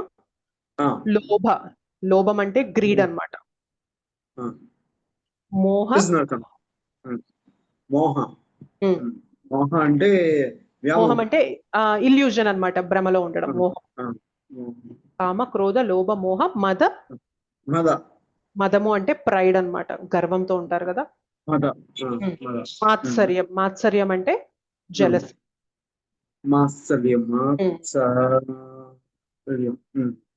కామ, క్రోధ, లోభ, మోహ, మద, మాత్సర్యం. Okay, thank you madam. Nice madam, చాలా బాగుంది క్లాస్, అది చాలా బాగుంది మేడం. మీరు ఏ రోజు స్లైడ్స్ ఆ రోజు మాకు పంపించడానికి కావాలి మేడం? రికార్డింగ్ పంపిస్తాను.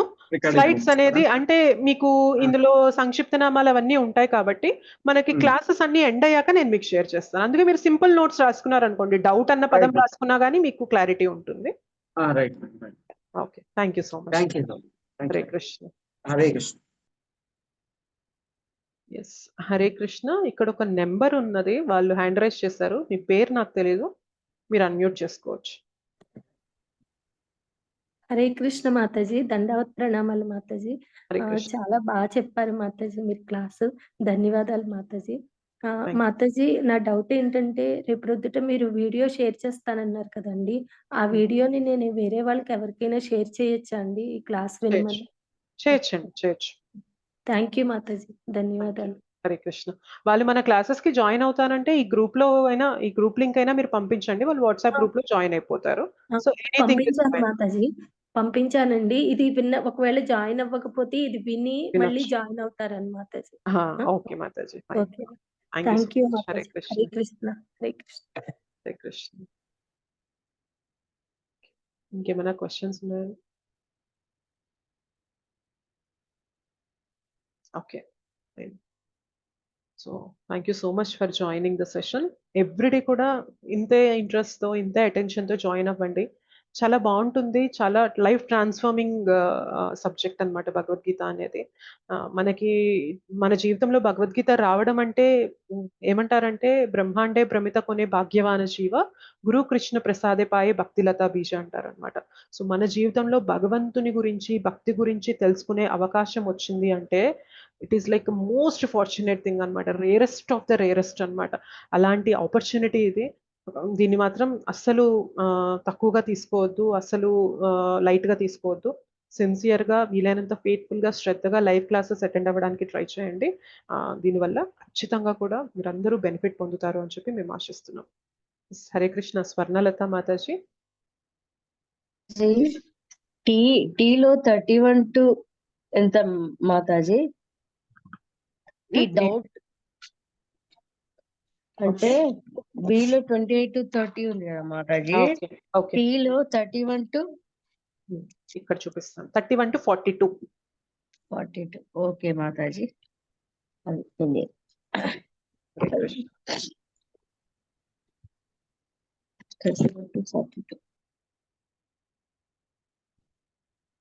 Thank you so much Matajis and prabhujis. రేపటి నుంచి మన క్లాస్ అనేది కొంచెం త్వరగా కంప్లీట్ చేయడానికి ట్రై చేస్తాను. ఇవాళ మనకి ఇంట్రొడక్షన్ అవన్నీ ఉండడం వల్ల కొంచెం లేట్ అయింది. Will try to close the class as early as possible. కొన్ని క్వశ్చన్స్ అనేది తీసుకుందాం ఎవ్రీడే కూడా. Okay, thank you so much. వాంఛా కల్పతరుభ్యశ్చ కృపా సింధుభ్యైవ చ పతితానాం పావనేభ్యో వైష్ణవేభ్యో నమో నమః. శ్రీ శ్రీ రాధా మదన్ మోహన్ जी की जय, श्री श्री गौर निताय की जय, श्री श्री जगन्नाथ बलदेव सुभद्रा माई की जय, जगत गुरु पतित पावन श्रील प्रभुपाद की जय, श्रील गुरुदेव की जय, निताय गौर प्रेमानंदे हरि हरि बोल.